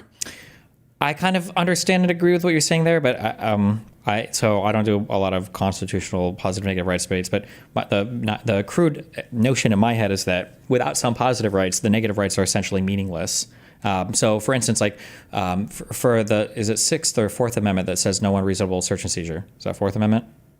Fourth. Okay, so like that's a right, negative right. So in chat, a negative right is like this is something that you just have. It's part of you. It's not provided to you. This is just a thing you're assumed to have, and then the state protects that negative right. But a positive right is like the thing is provided to you. So like in a lot of states, you have the right to an attorney, right, to represent you at least in criminal matters, right? Yeah, I feel like that's technically a negative right also. Really? Why? Because what the Constitution actually says is we can't charge you with a crime if we don't give you an attorney. We could also just not. The Constitution says that guarantees your right to. Yeah, Sixth Amendment.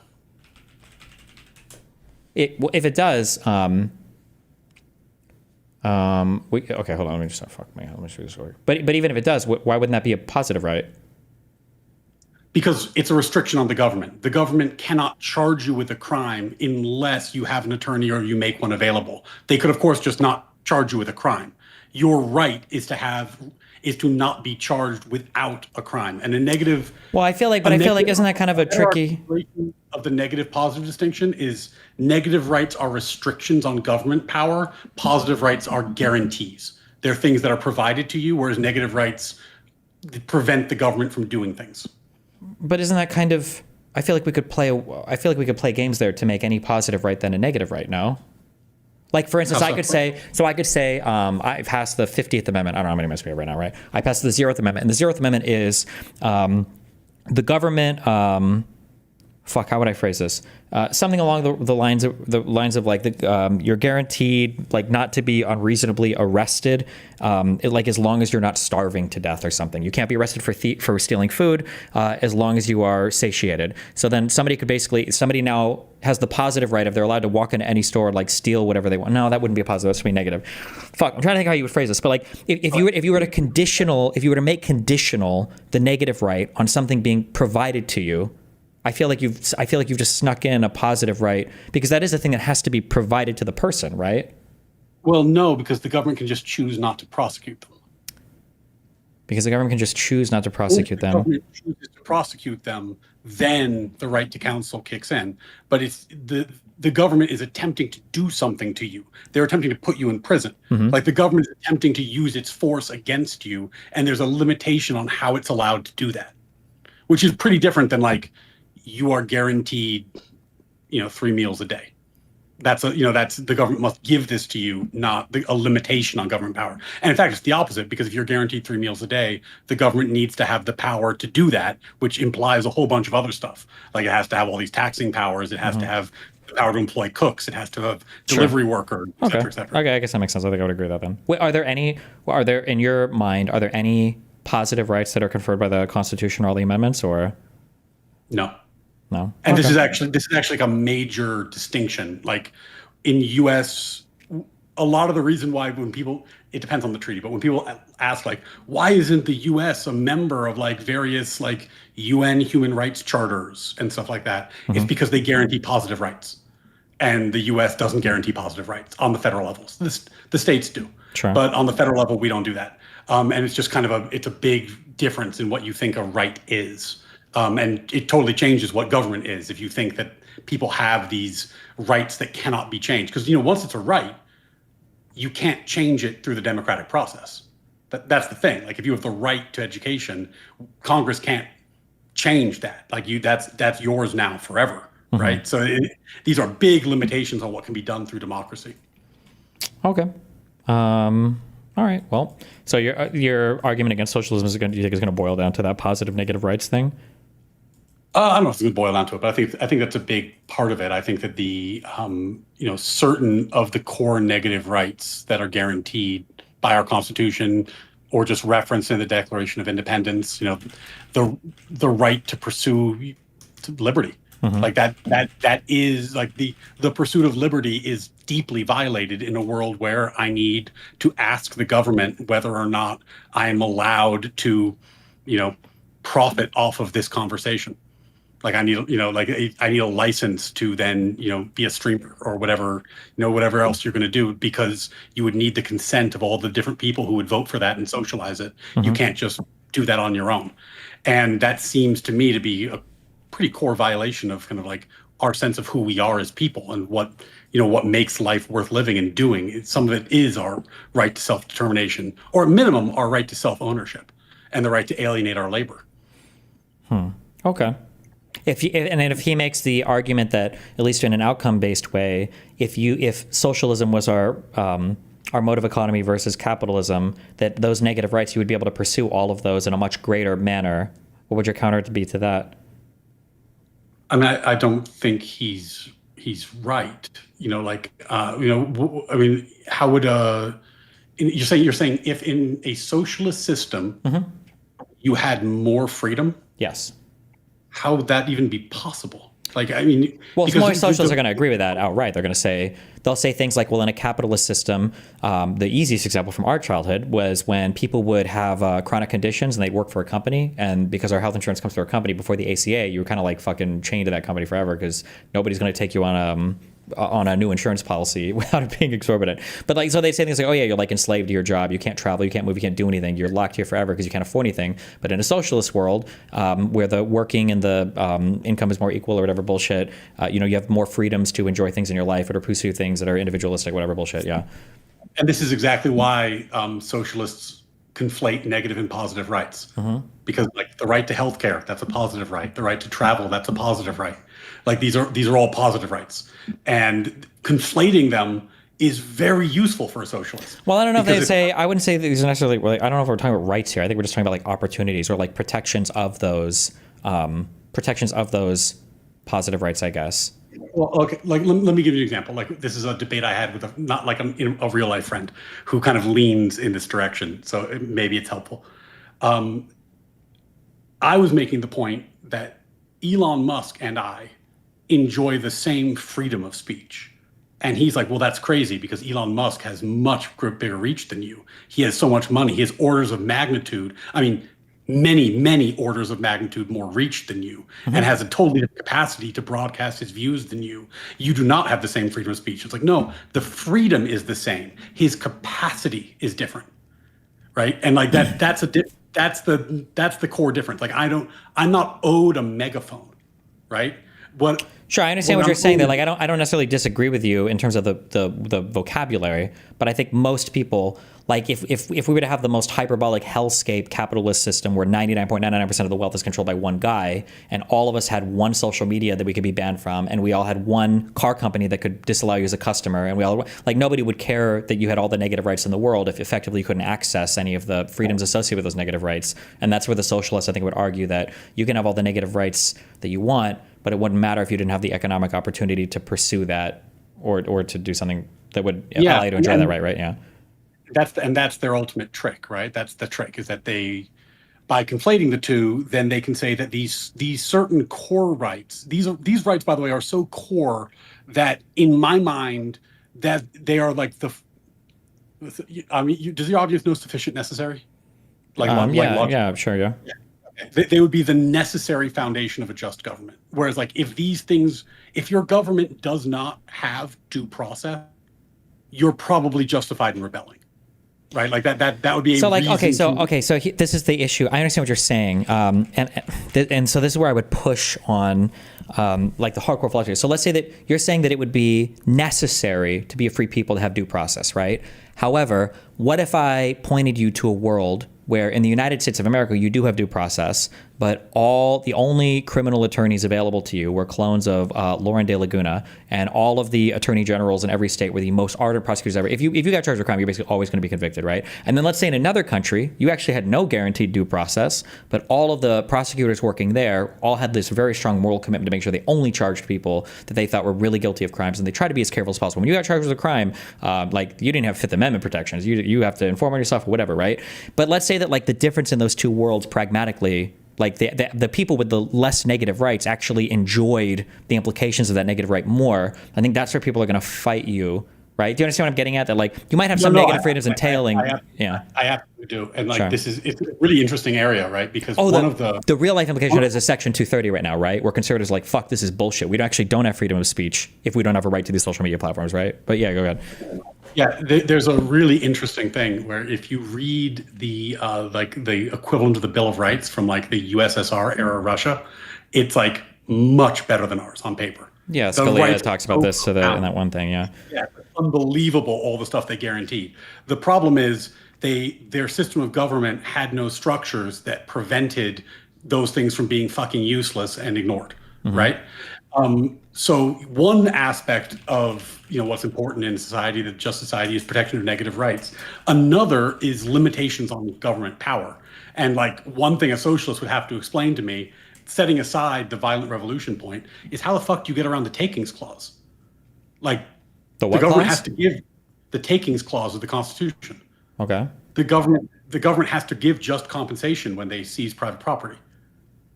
Like if you're going to seize every business in the world and redistribute it, how the fuck are you doing that?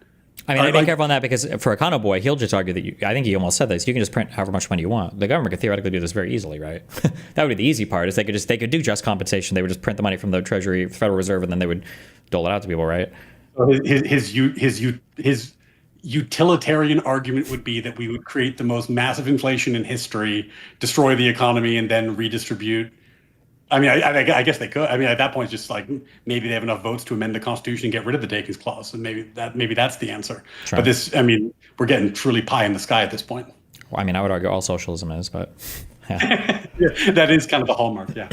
Okay. Anyway, it should be a lot. It should be a lot of fun. Econo Boy seems like a nice guy. I don't know him well, but he seems like a nice guy. He is. He's a good dude. Okay. Well, hey, listen, I love you. Be careful. Have fun with your conversation. Hey, man. Always a pleasure. Hope we can do this again sometime. Yeah. Stay safe. Be careful.